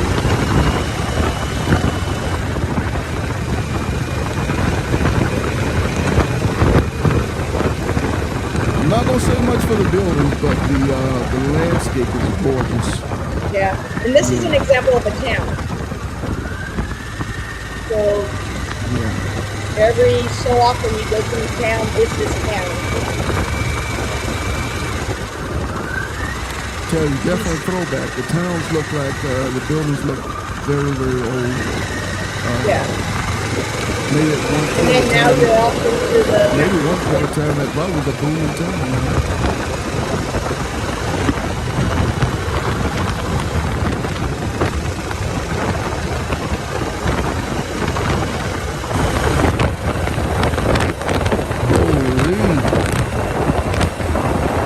So I guess rocks fall quite a bit on the road.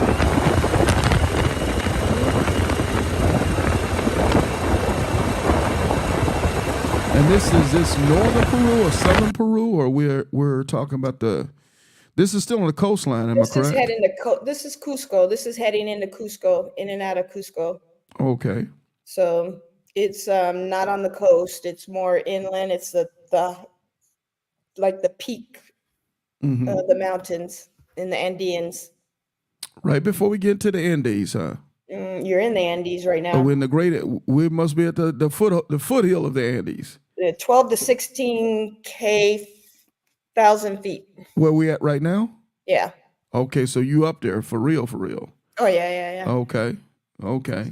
So, and this is just a sample of the towns. Like when we say we're going through towns, this is what we're talking about. And usually there's a gas station.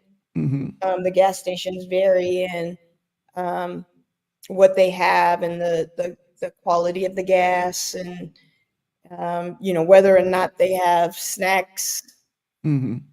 So you got to be prepared for everything. One thing I did not talk about on any of this is I always kept water with me. So whenever I found I could buy bottled water, I bought the biggest bottle of water I could. Yeah, that's non-negotiable. Yeah. And I kept 2. So You're one right. I kept in one of my saddlebags. The other one I had strapped to my the back of my bag, so whenever I Mhm. stopped, I could drink it. But I never wanted to run out of water, so that's really important. Okay, so now we've crossed the equator, and now we're up in the Andes. What is the weather looking like now? So actually Pretty it mild wasn't still, too or? bad. It was nice. I mean, when Roy had his accident, there was snow, on the ground around us, but it was kind of melted snow. Mm-hmm. So it was getting cooler, but it Okay. wasn't cold yet. So they're Okay. going into fall. Okay. Yeah, you see, we had jackets on, but we weren't wearing coats. Yeah, you went base layered up and. Yeah, Okay. we had jackets on. Okay. All right, you can go to the next one. So we talked about Roy. He's family. Before this podcast, we were chatting, and then we continue to chat. We continue to work together. I met up with him again in Colorado, but he and his family are our family. If you go to the next one. Breezy says, how does the bike ride in higher elevation? Yeah, so the good and the bad is the bike ran. My bike ran well. Roy was still having the same. Well, actually, once he got it fixed in Ecuador, he didn't have any other problems with it. But I kept getting codes.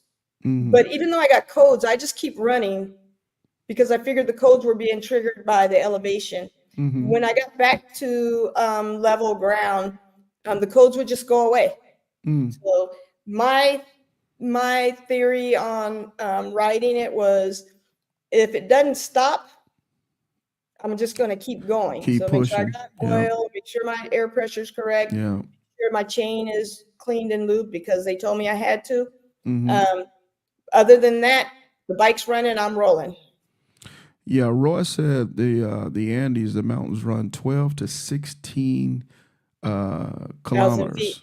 Or 1,000. I mean 1,000 feet. My bad. 1,000 feet. That yeah, that's up there. That's up there. Yeah. Yeah. So, the mighty Andes, man. I tell you what, I've heard some stories about the Andes. Love, hate. Yep, I sure have. Love, hate. And then, so now we're there, meet up. Roy goes to the hospital, and it's time for us to separate. He's going to go get his bike. They took his bike back to Lima, which I didn't mention that Lima is the capital of Peru. Peru, and right. remember Big I said city. about the capital is the traffic, the crime, Very everything. big city. Yeah.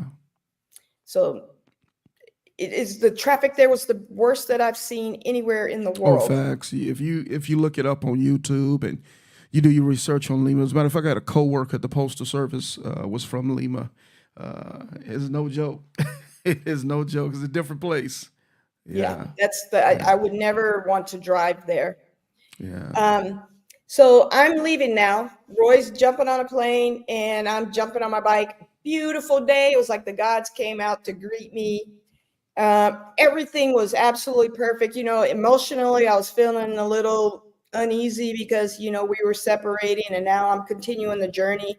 Of course, my family and friends are like, you don't have to go anywhere. You come home. And I'm like, I don't know. Let me see how I do. So I continue the journey. I go about 3/4 of the way to where I planned to stop for the night. And there's a big mountain built across the freeway or the highway. And it's protesters and they're mad. They're yelling, go back, go back. So I'm like, okay, now this was the route and this was supposed to take me through Bolivia and, on my way down, this was my route. So now I need to reroute. So I can't Google route it. And then you can't just take a route on, like you could get routed, but you're not 100% sure that what that terrain of that route is going to be or what it's going to take you through. Whether there's going to be gas or so you have to research the routes before you just take a route. Yeah, I can imagine. Yeah. And I was on this, so I'm turned around now and I'm around people who don't obviously want people going through there. So I'm feeling very uneasy because these are protesters. So I don't want to really stop and be playing around with, maps. So the only thing I can think of is go back to where I started. So now, mind you, I'm, 4.5 hours in, 5 hours in a beautiful ride. And I turn back around, go all the way back to Cusco.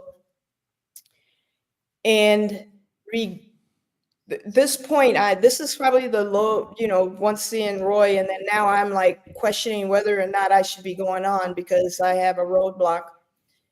And so I worked with Roy. I worked with some of the other llamas. We told them what happened, and they helped me route through another way that kept me from going back through the protesters. So this route was it had to be mountainous, right? Because I'm in the mountains. It was extremely foggy. It was rainy, and it was mostly off-road. So I had to once I decided I was going to do it, I decided to take that route.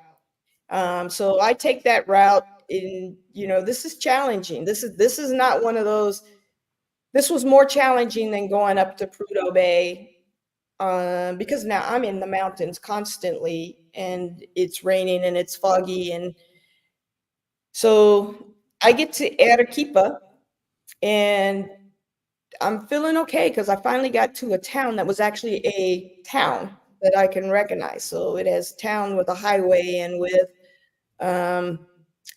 regular gas stations and, regular restaurants. So this is like a real town that I identify with in Arequipa. Whereas everything prior to that in between where I was in Cusco was those little towns like in that video.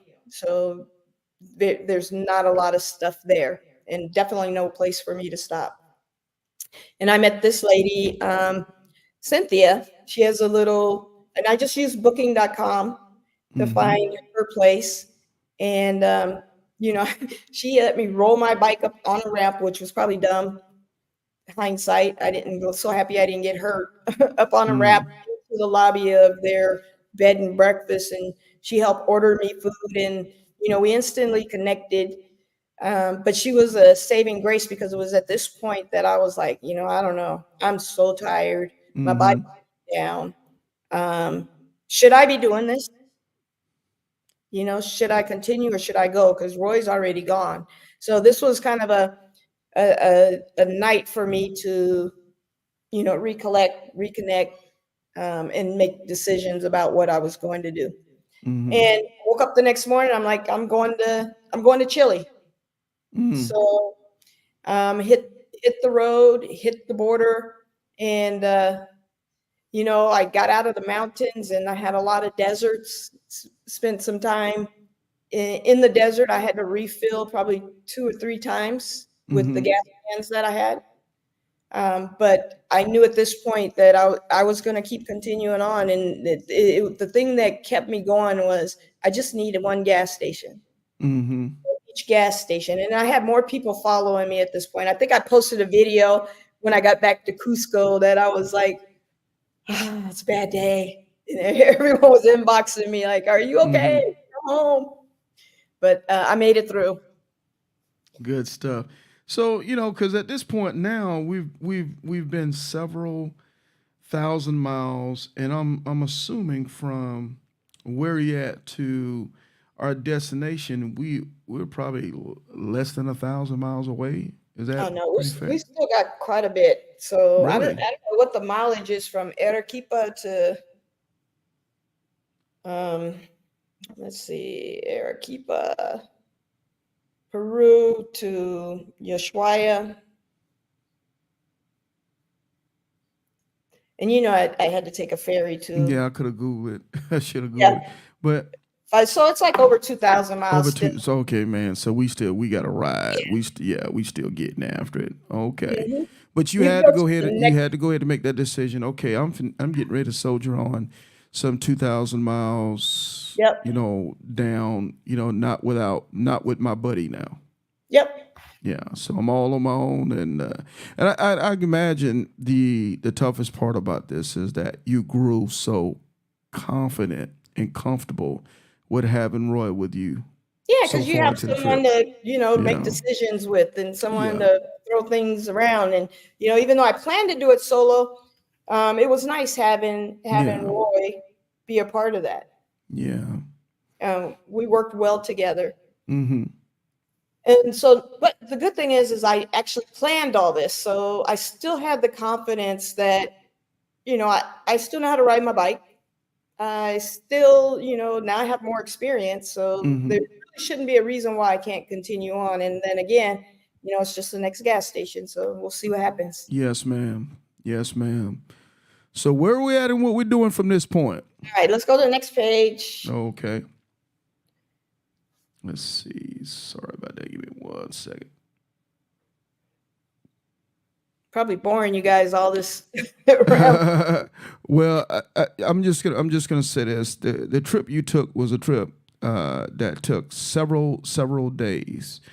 If you can sum it up in an hour, I don't think that's possible. Yeah, you covered a lot of stuff. You covered a lot of material. You covered a lot of, what did you hit? How many countries? It was what? 17? 17 countries? Yeah. Yeah, it takes time to cover 17 countries and to be able to get it, to get it from a handlebar's point of view. This is good stuff. We're learning a lot. I know I am. It is what it is. So let's soldier on. Let's talk about it. Where we at and what we doing. We with a crowd right, now, so so now things are good. Yep, I'm leaving Peru. I've made the decision. I'm out. And let me just tell you, I couldn't be leaving Peru soon enough because I was done by then. Mm-hmm. And I say solo, but not alone. So, Mm-hmm. Roy left. And this is the theme of the entire ride is even when he and I were together, we left solo. We rode together. And if you call that solo, we always still had people around us helping us. Mm-hmm. Showing us the way, giving us guidance. Hey, don't take this road, take that road. No matter where we met them. So some of the folks that I met a lady on I-40 out here, Jamie Smith, and she was following my journey. So she knew where I was going. And so she called some of her friends. So in the top right, they were actually on a motorcycle tour or wrapping up a motorcycle tour in Santiago. And that I had to go that direction. So she phoned them, they phoned me. So now I actually set it up to meet up with them. And so it was, meeting up with them was like a familiar face, Mm-hmm. even though I'd never met any of them before. Because, I'm speaking English. Mm-hmm. They know my journey, they know people I know. So even though we're not family, even though, I never met them before, they opened up. They were there. They gave me hugs and we had wine. Probably see the wine glasses. But it gave me the energy I needed to continue on. So okay, the bottom left. Is that somebody's house or is that a restaurant? That's an Airbnb. Airbnb. And so, and so is the one on the right. I'm at Airbnbs. Okay. That I found on booking.com. And everywhere I go, it's, I'm book a place, I go, I meet the people. They, like I said, they take care of you. Mm-hmm. So the myths, and maybe it's not myths, it's just, we don't take the journey because we're scared of everything that would happen, but most people are just good people. Well, you know what, when you're dealing from a place of straight ignorance and you don't do your homework, you don't have a network, you don't use these network of people and organizations to leverage, then you probably should be scared. You should be. Yeah, I've seen you've leveraged from the group site to the llamas to, whatever the situation may be. Leverages really seem like it did you well. Mm-hmm. And what we say with information comes competence. With competence comes confidence. To be able to do anything on this planet that you choose to do. Ignorance is yeah. You ain't got no time to be ignorant making a ride like this. You don't. No, and just treat people the way you want to be treated. Smile. I've heard you say that a And lot. even when you're having a bad day, I mean, you're on your motorcycle. I've heard you say that for years. Just treat people well. Treat them nice. Yeah. And they'll take care of you.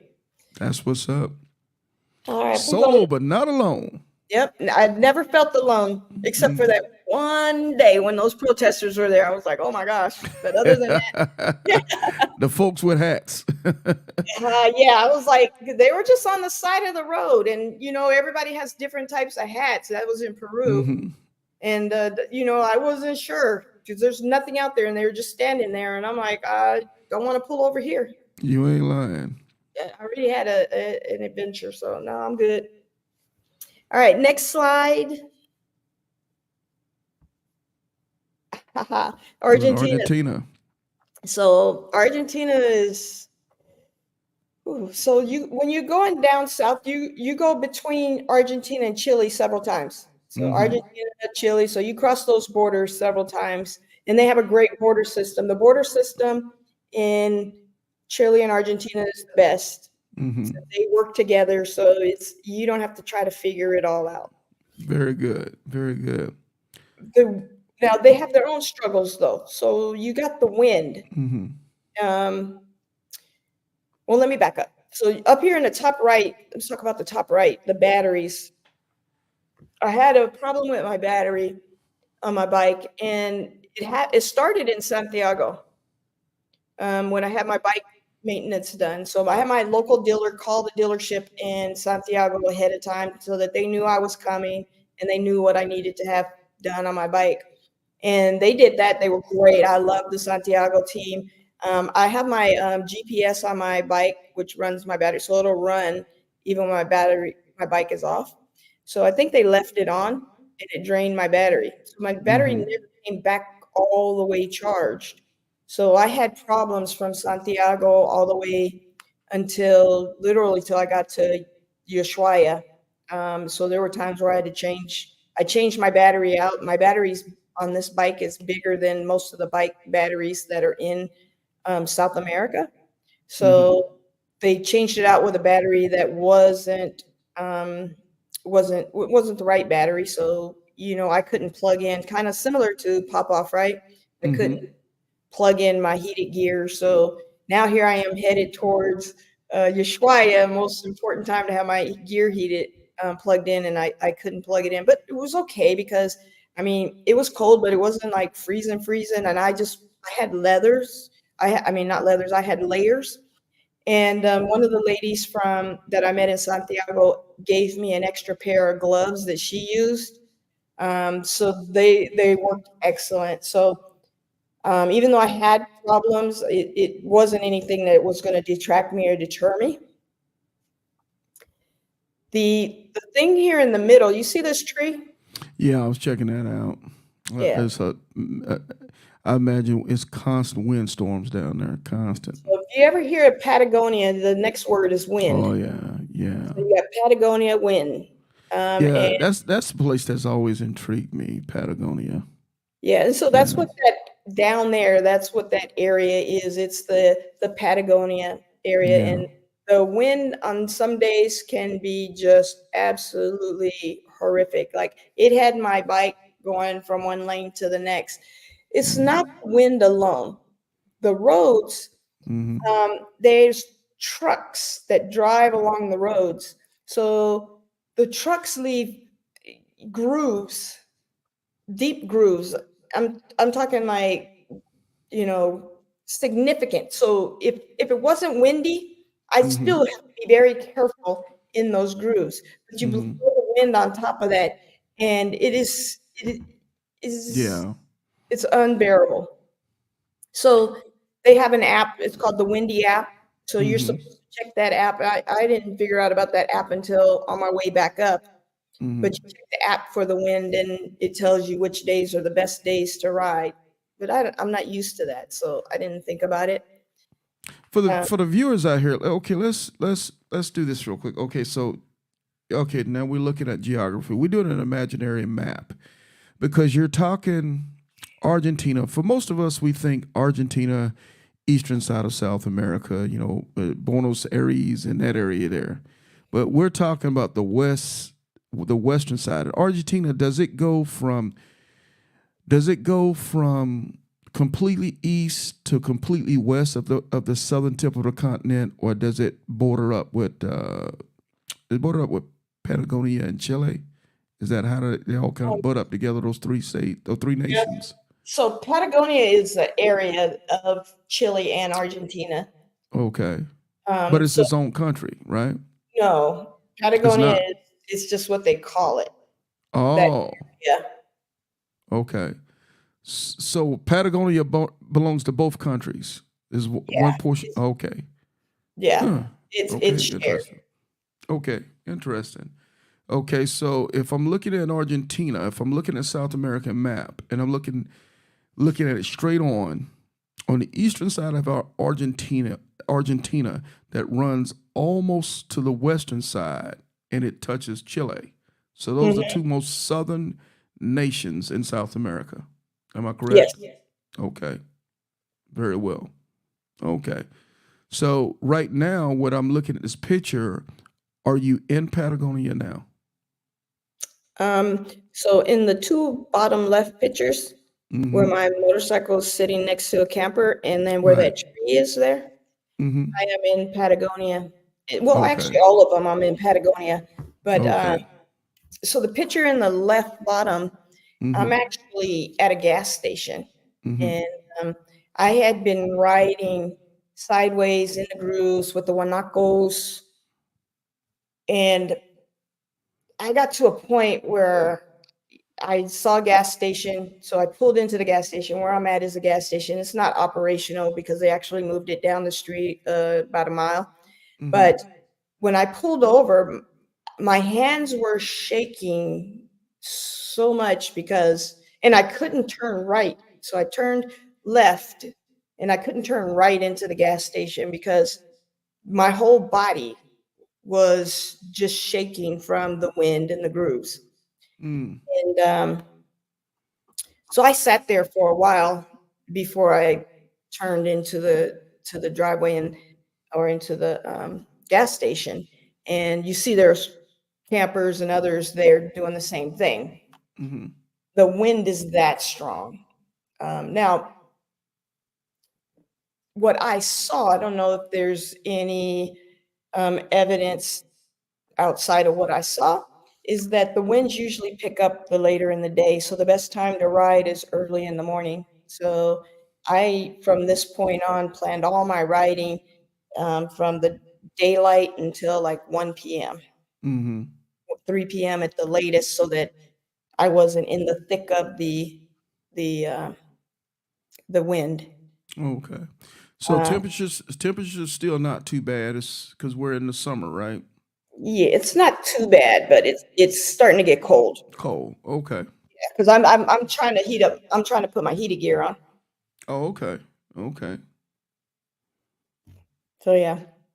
The picture up on the top left is these are Harley riders. I ran to the Harley. Yeah, I see the Harley shirt on. Yeah. I just so happened to be able to join in on one of their rides, and they were open, and it was pretty fun. Great people. Very cool. Let's go to the next slide. I think I'm almost done. It's been a long day. Yeah, hey, we kicked it. We're gonna be able to learn from this for a while. So we had home base. Am I correct? This is it, man. This is it. You and the teddy bears and everything. All that. We made it. We made. Let's do this real quick. Let's see where I'm at.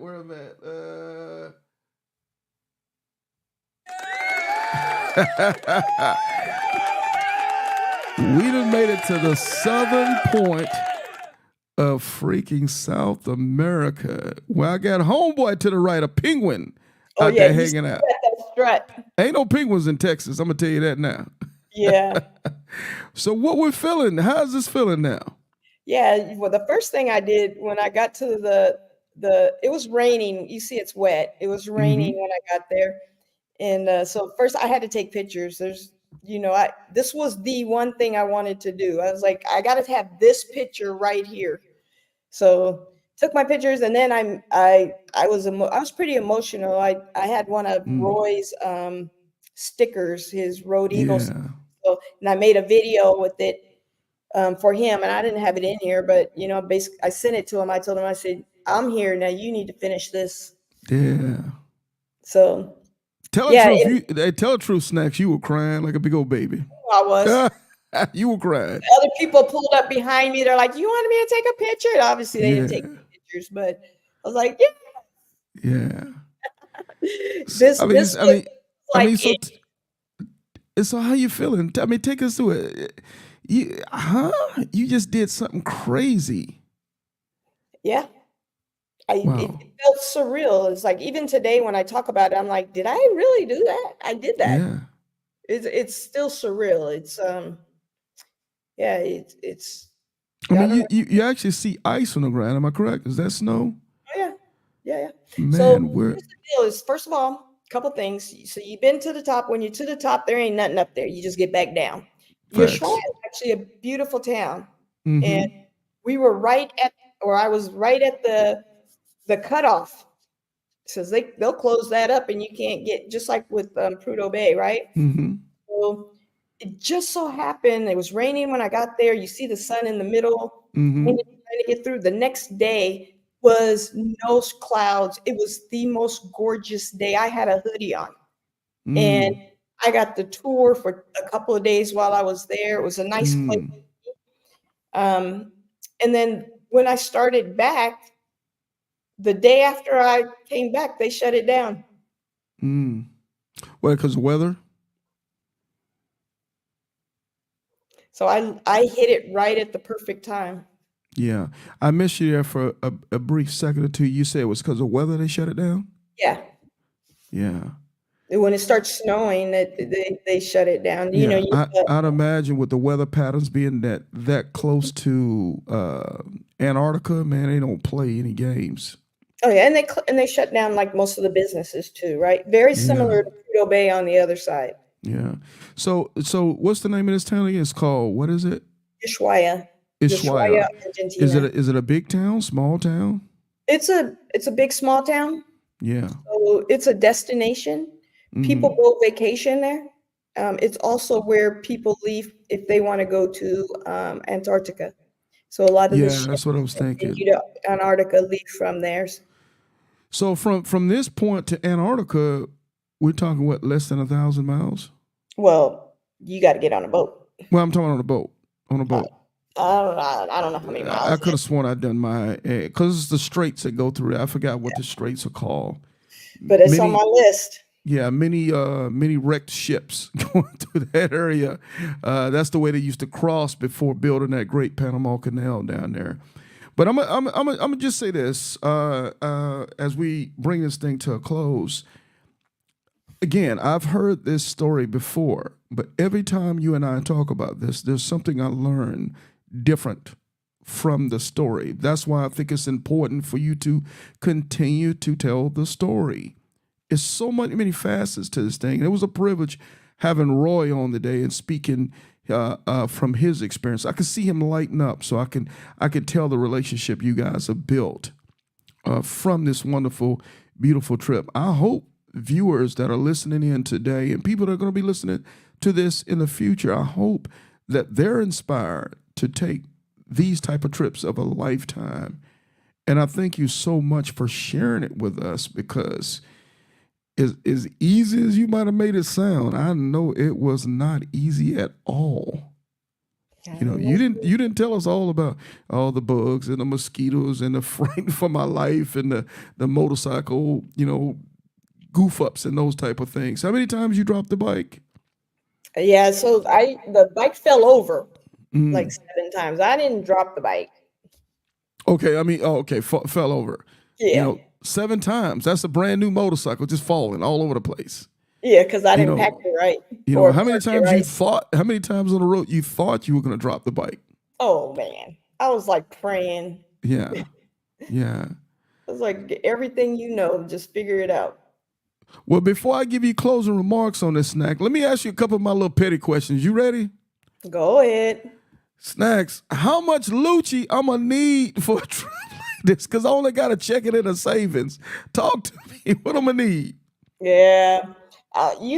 So you have to decide what type of traveling you're doing. You can do it for pretty inexpensive. You got to think about how you're going to get your bike across the canal. That's the biggest cost, right? Mm-hmm. Across the Darien Gap. Mm-hmm. That's the big cost, but you can get hotels anywhere from $20 to $50 up to $200. So it depends on how you want to do the ride. I think I don't know, shoot.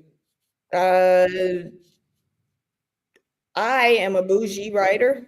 Mm-hmm. So So there am were I. quite a few times when I think Roy got mad that when he shared, we got into it that day about the hotel. That was an expensive hotel, but probably 15,000, About 15 grand. 10, Yeah. 15. I mean, it depends on what you're doing. And I'm thinking 15 grand if nothing goes wrong. Yeah. If nothing goes wrong, you're talking about 15G. Is that fair? That's probably good. Because in this You trip, got to think about it's the entire way. yeah, I'm talking about. If I booked a trip, like they do trips like this, you can book a trip with a company.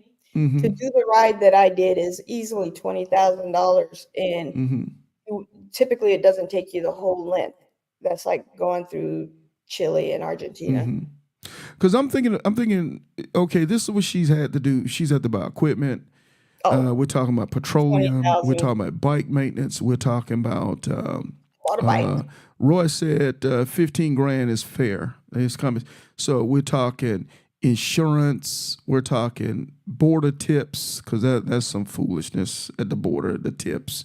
We're talking food. We're talking Airbnb, and that's before we even get to a. Roy say he spent 25,000 with his crash. There we go. That's before anything goes, wrong. And not to mention if you may ran up a hospital bill for a twisted ankle or something like that crazy. So I'm just saying that to the audience, that when you look at these type of trips, again, this is grown folk stuff. So you got to do your homework. You got to have your money in place, and you have to prepare for the worst and pray for the best. But doing your homework builds confidence, which in turn builds competence, which in turn builds success. I'm gonna let you take it from here, from Snacks. Final words. What do you want to leave the listeners with today? I think so. The hardest part of this entire ride was leaving home, because there's so many unknowns, and especially for me, there's so many unknowns. So that was the hardest thing to do. And the way that I convinced myself to do it was I didn't have an excuse not to. I had the time, I had the money, I had the experience, I had the training, I had the bike. There was not one reason why I was not able to do that.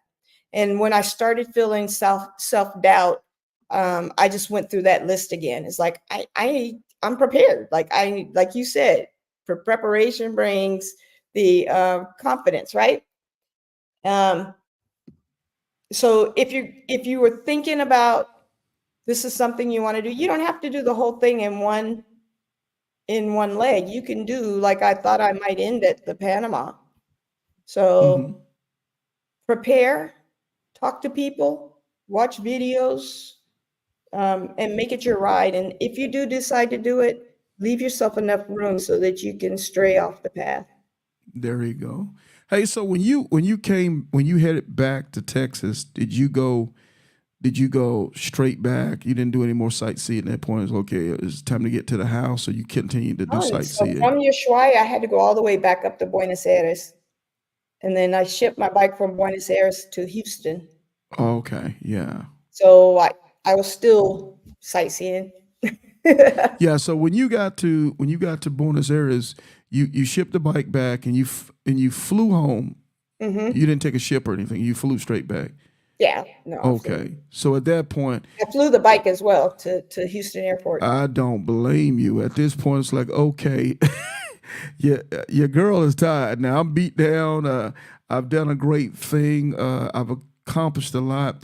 Did you, when you rode back to Buenos Aires and you're sitting there, you put the bike onto the ship or they're containing it up to get ready for the ship.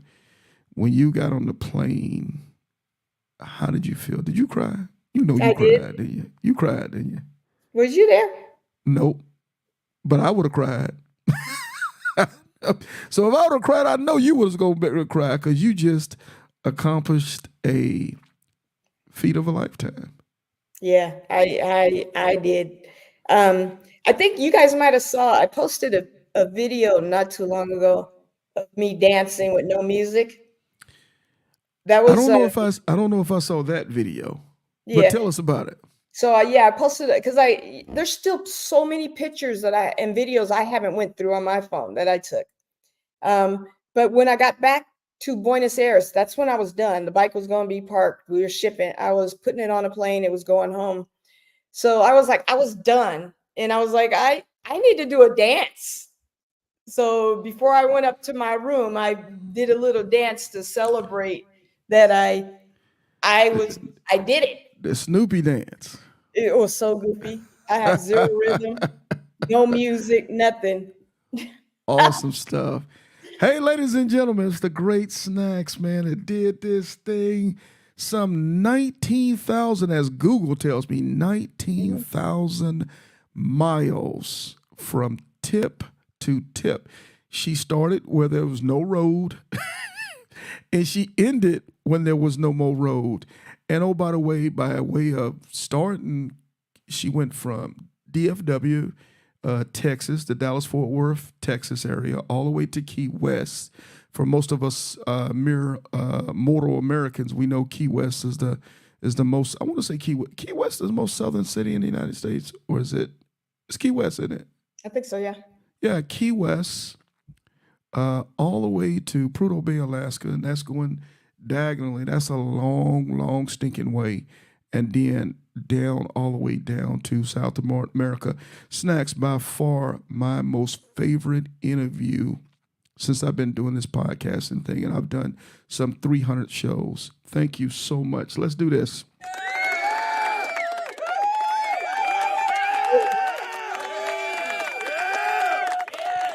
If you can tell us about the book, what about the book, Snacks? Oh yeah, so Roy and I are starting a book to talk about our journey. So really the focus is on each of our journeys from our points of view. And then, if someone is thinking that this is something that they want to do and they aren't sure where to start or, how to get there, we want to be able to help them take that step. Like where I started, I didn't know. I didn't know what I didn't know. Mm-hmm. Like I didn't know this world existed. Awesome. Did you, I just had somebody pop on. That's me. What's going on, 610? You, man. Snacks, Hey, how you doing, girl? Hey, I'm good. How are you? I'm doing well, thank you. Congratulations on your Three Flags Classic. Yeah, it was nice. It was very nice. It was, so I did it because I was doing also the trying to finish the Triple Crown. I got still more to do. So going up there, I finished all the missions, and Awesome. I did some of the national parks, and I did some of the roads. So, and I got a couple months to finish what I didn't finish. So I'll get it done. Congratulations. Thank you. How you doing? What are you doing? What's going on with you? Finishing up this interview with Sarge on the Pan America Highway. Brother, we just went Yeah. 4 hours to talk about 19,000 miles in 2 years. Damn. From tip to tip, man. Hey, there is no greater motorcycle ride than what this young lady did, man. The first African-American female to accomplish that, man. So we're all today, we're celebrating her ride. we're celebrating her legacy, man. And we're just here to tell her thank you for how much she means to us. That's a ton, and it's one of those, that I said when, I don't know if you saw the post when they had the three that had done. It was Reef's cousin, and K Solo, and then this other dude. They took the picture of them at the three. Yeah, they did the Grand Slam, and man, I'm proud to say I know three of them, and I can say I'm proud to say I know you. That's what's up, man. Thank you. I appreciate it. Yeah. Hey, I appreciate you popping on with us today, my guy. You gonna be at Ride to Eat? All right. Yes, I will be there. Man, I'll tell you what, Ride to Eat is going to be a blast, man. All the who's who of motorcycle riding is going to be there, man. So 610, we'll see you in a couple weeks, my brother. Ride safe, travel safe, and take care. Hey, we're going to talk, eat, and have a great time, man, in a couple weeks. See you, brother. Appreciate you. See you soon. All right. Hey, so, hey, Snacks, I don't know where we go. We shutting it down. So we talking about the book that you and Roy are going to be working on here soon. When can we expect the book? Oh, we're thinking about 6 months. I mean, we're taking our time. Okay. So yeah, we'll let you know. We'll keep you updated on the progress. Well, we just started talking about it. Good. I cannot wait. And when you guys do the book, we got to bring you guys back, and we got to talk about the book, and we got to market the book. And we got to push this book because I'm sure it's going to be a great piece of work. I'm going to be one of the first people to buy it, and I'm going to want a signed copy from both of you guys. So of course. Thank you so much. Where else can we find you? I did have your Facebook. I'm going to throw it up there, but any last words? Where else can we find you if somebody wants you to come do a speaking engagement or tell this wonderful story? Where can they reach out to get hold to you? So you have my Facebook. You could also reach me on Ride With One Word _snacks in Instagram. So that, either one of those you can get a hold of me and I'll respond. Okay, and you do have this product that you got out, right? Which product? I thought you had something that you were marketing. Was it called Snacks? The wife told me about something that you were doing. Ride with Snacks. I'm not sure. Okay, I thought it was something else. Maybe I had it wrong. I thought she said it was something else that you were doing. Maybe I might be goofing it up. Okay. It's okay. Okay, no problem at all. So Snacks, thank you so much for this interview today. I know it was lengthy. I appreciate all the time that you gave us, but trust me, we will keep this. Roy said popcorn. Oh, popcorn. Snacks, you done made me look crazy. if you don't knock it off. So I'm with Two Deep WMC Motorcycle Club in the DF Dub, and we do a lot of community events. So we're raising money for the community events that we support. So I'm selling popcorn. I forgot all about that. Man, I feel like a complete knucklehead. Like, I know the wife told me it was something that you said. Well, we were gonna be buying something. I'm like, what the heck? I'm like, man, maybe you just tripping. No. She is. It's been a long DJ day. D Ready is always on it. It's been a long day. Well, Snacks, we'll see you soon. Safe travels. Enjoyed it. This was so much fun. And hey, you're a legend. All I can say is you are Iron Elite. Well, thank you. I appreciate you always supporting me and bringing me on, and always singing the praises. So, and I'm really, really excited about what you and the wifey are doing. I mean, it is amazing, and I tell you all the time, I like what you're doing, and as long as I can support you, I am. Oh, you always do. Thank you so much. Bye-bye, darling. We'll see you soon. All right. Take care, Snacks.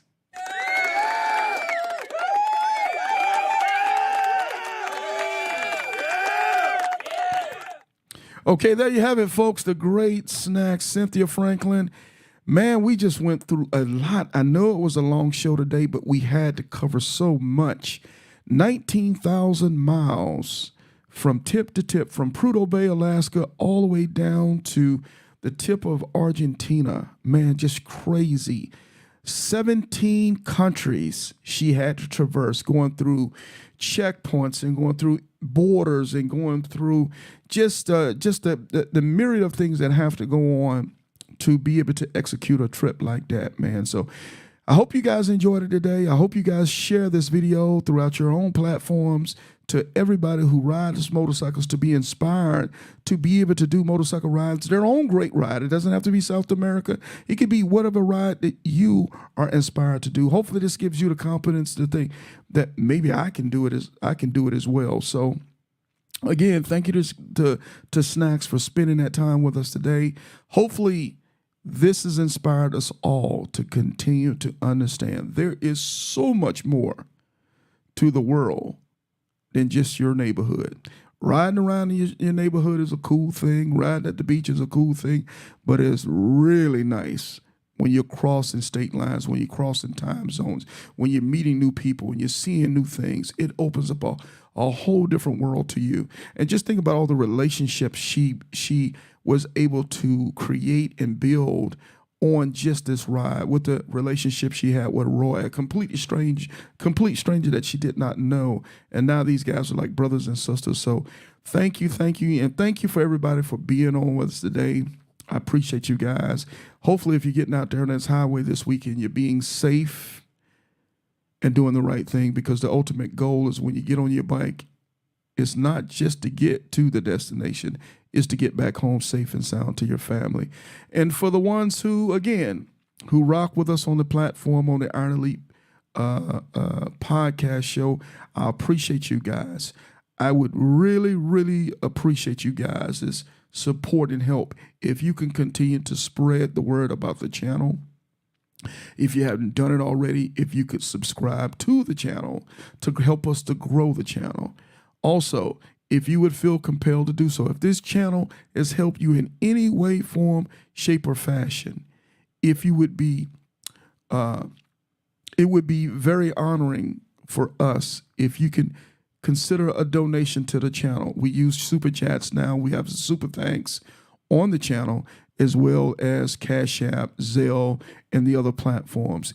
All the contributions and donations for this channel goes into us to continue to promote the podcast platform, again, to be able to bring quality camera work, quality mics, quality computers, and to be able to have the best content that we can for you guys. So stick in there with us, man. We're going to grow and we're going to get stronger and stronger every day. Shout out to K Solo the Rider for coming on today with us. Shout out to Low Key. Shout out to 610, Becky Tart, the Bells. Thank you for everybody coming in and taking part and helping us to celebrate Snacks today. So in the meantime and in between time, keep it motorcycling, you dig?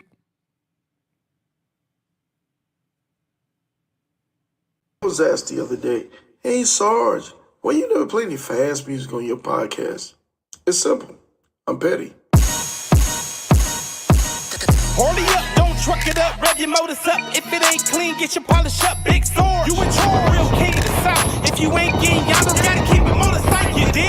Harley up, don't truck it up, rev your motors up. If it ain't clean, get your polish up. Big sword, you in charge, real king of the south. If you ain't getting y'all gotta keep it motorcycle, you dig? Sliding on my road glide, looking so fly. 20-inch rollback, screaming eagle torque pack. I-10 to the end, it's a known patch. If you ain't a ground pounder, pay attention, fall back. We iron elite boys, no need for hitting switches. We split lanes and hogging lanes, we on a mission. On our way to CA, we 100 deep. Roll the wall, down the road, run it up, rip it up. Harley up, don't truck it up, rev your motors up. If it ain't clean, get your polish up. Big sword, you in charge, real king of the south. If you ain't getting yonder, gotta keep it motorcycle, you dig?